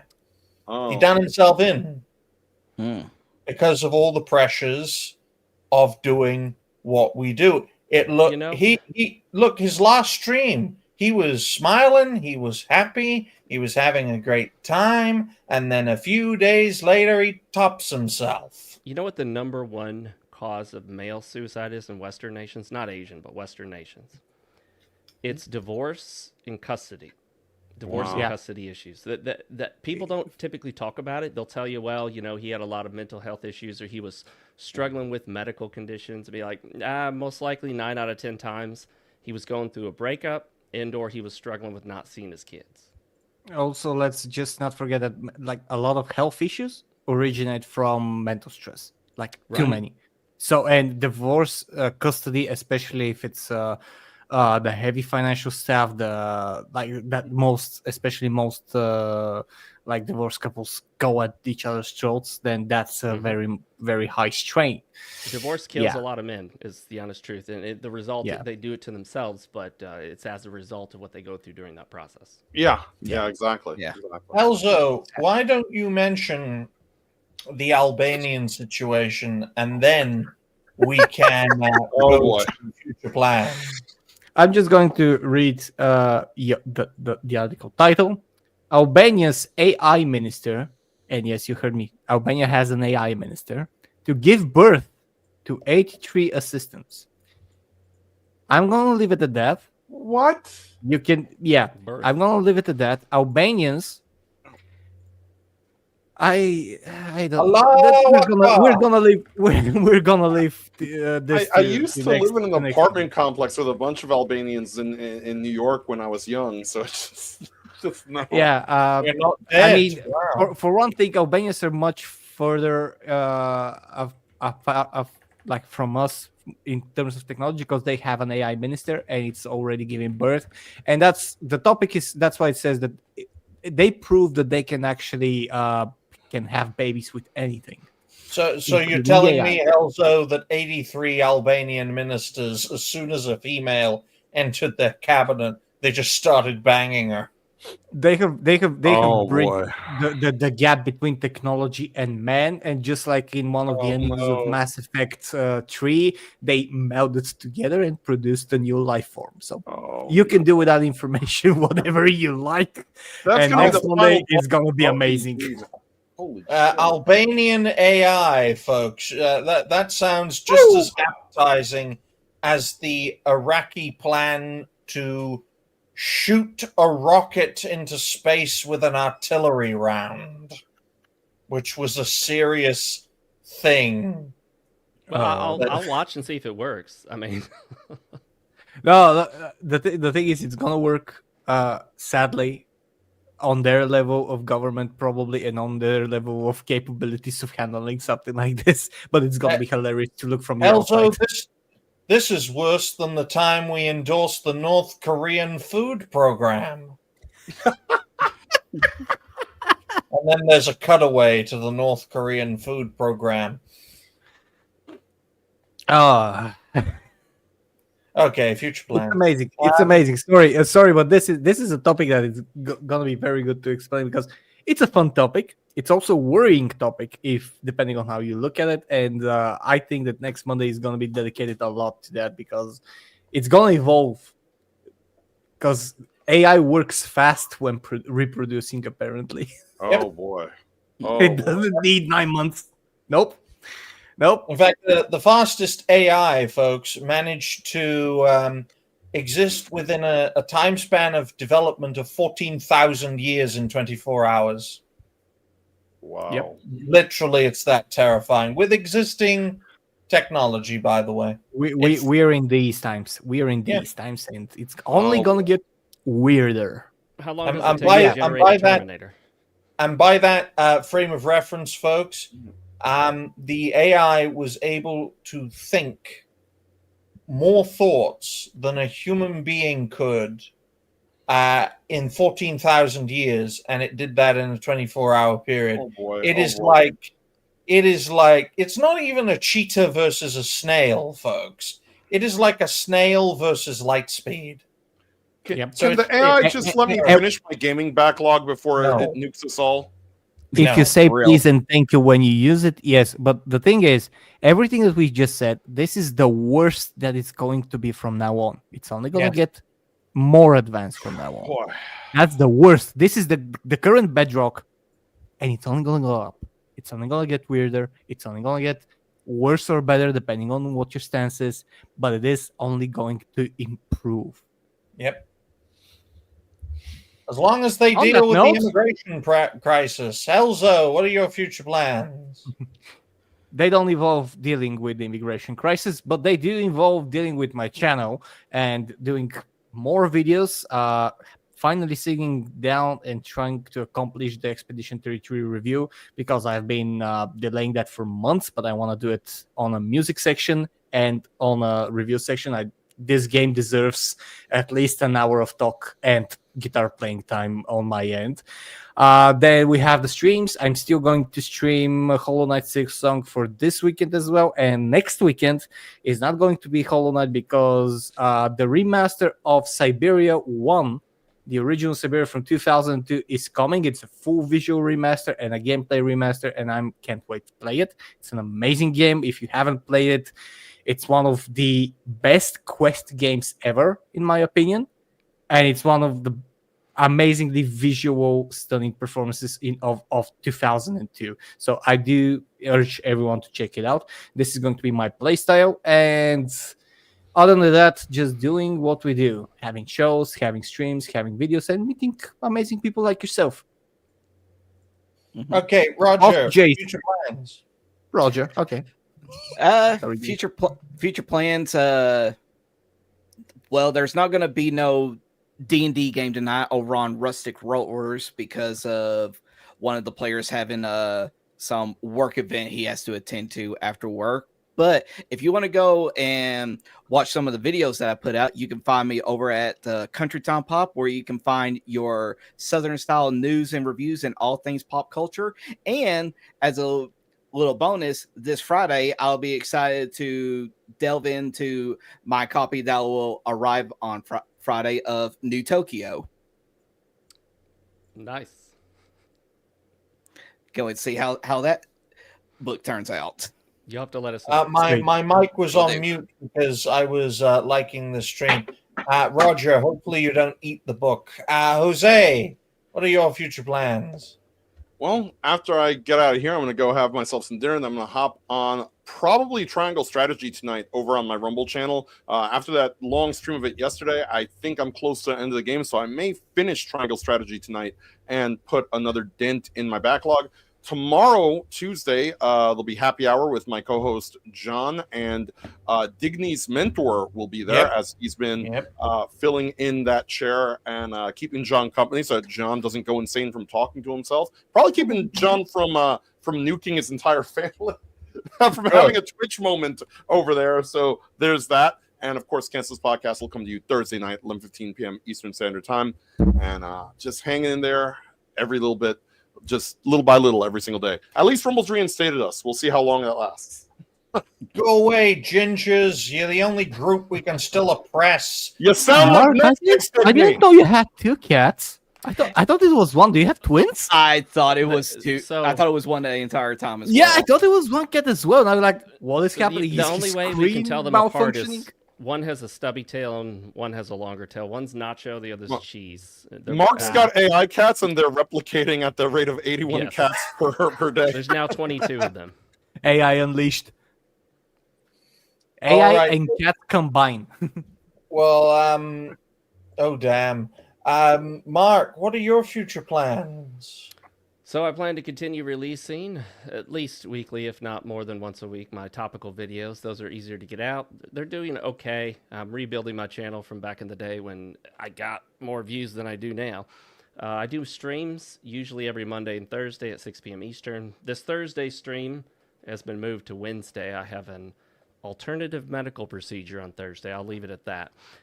But yeah, I plan to do that. I'm going to keep talking nonsense on X. You can reach me there at RealMarcFoxx. That's where I do most of my social media stuff. I don't think I'm really on any other social media at this point. But I do plan to eventually release some other videos as well. Trying to build up the channel, see if I can make it kind of an alternative revenue stream and get my perspective out there. Try to push back against all this nonsense we've seen in gaming and focus on some of the good things that are happening. Oh, Mark wants to build up his live streaming. We may just have another potential host for the network, folks, because we love Maybe. building power bases around people. Folks, there's a reason I don't have a nose as a cartoon, because every nose looks like a penis. If you really look at everyone's nose, it's just a variation of a penis, especially if you try to draw it, because, you know, the top of the nose is the top of the penis, and the bottom of the nose is clearly the balls, okay? But instead of two, it's three. I I thought could've you had done a it nose without I that. ain't that from kind India. of a gunner, brother. Yeah. I thought it was protect you from India from the smell. No, Yes. no, I had to snap my nose off because the only way I can draw noses are like penises. But, folks, just to let everyone know, you can check me out over at the Dignified Cartoon Gentleman, where I explore why things go wrong in pop culture, gaming, and wider entertainment. I appreciate everyone being on today's network show. We're always looking to expand, improvise, adapt, and overcome. Everyone is welcome. We have quite a few fine folks and fellow creators in our ranks. Most of them capable, some of them crazy, and one of them who is so radioactive that even my mentor is like, "Why is this thing on the network?" I'm like, "Don't worry, it's not my decision." But we're going to make videos from this show sometime this week. Myself and my mentor have a very busy schedule, but I will make absolutely one thing clear, that we're aiming for 200 subs. We're on 184 currently. There are 14 people watching currently. If you are not subscribed to the Dignified Cartoon Gentleman, go and check out that channel. I am sure you will enjoy what I have to offer. Let's get to 200 subs as soon as possible, because the quicker we can get my channel going and growing, the more we can bring even more great people into the network, and the more likely you will see me on more prominent shows. Go for it. Go and sub. Thank you very much. Thank you very much Thank for you. watching. Thank you very much for being here. Mark, thank you very much for joining. It was a great pleasure. Thank you to Jace, Roger, and Digny for being here. I love these shows. I love having them. I love having our guests. I love having our regulars. It's a great conversation always, and I do hope YouTube doesn't do anything because we're on episode 9. We're still safe, boys. We're still safe. We're still going on it even after all that we have said. So on that note, thank you very much, chat. Thank you very much for being here. Thank you very much to Smash JT and to Roadkill for both donations. Amazing. You keep the channel going and you help homeless animals and animals in shelters. That's the drive. That's what we do here. Thank you very much. And we'll see you guys next Monday. Cheers and stay fresh. Bye. Bye, Bye-bye. everybody.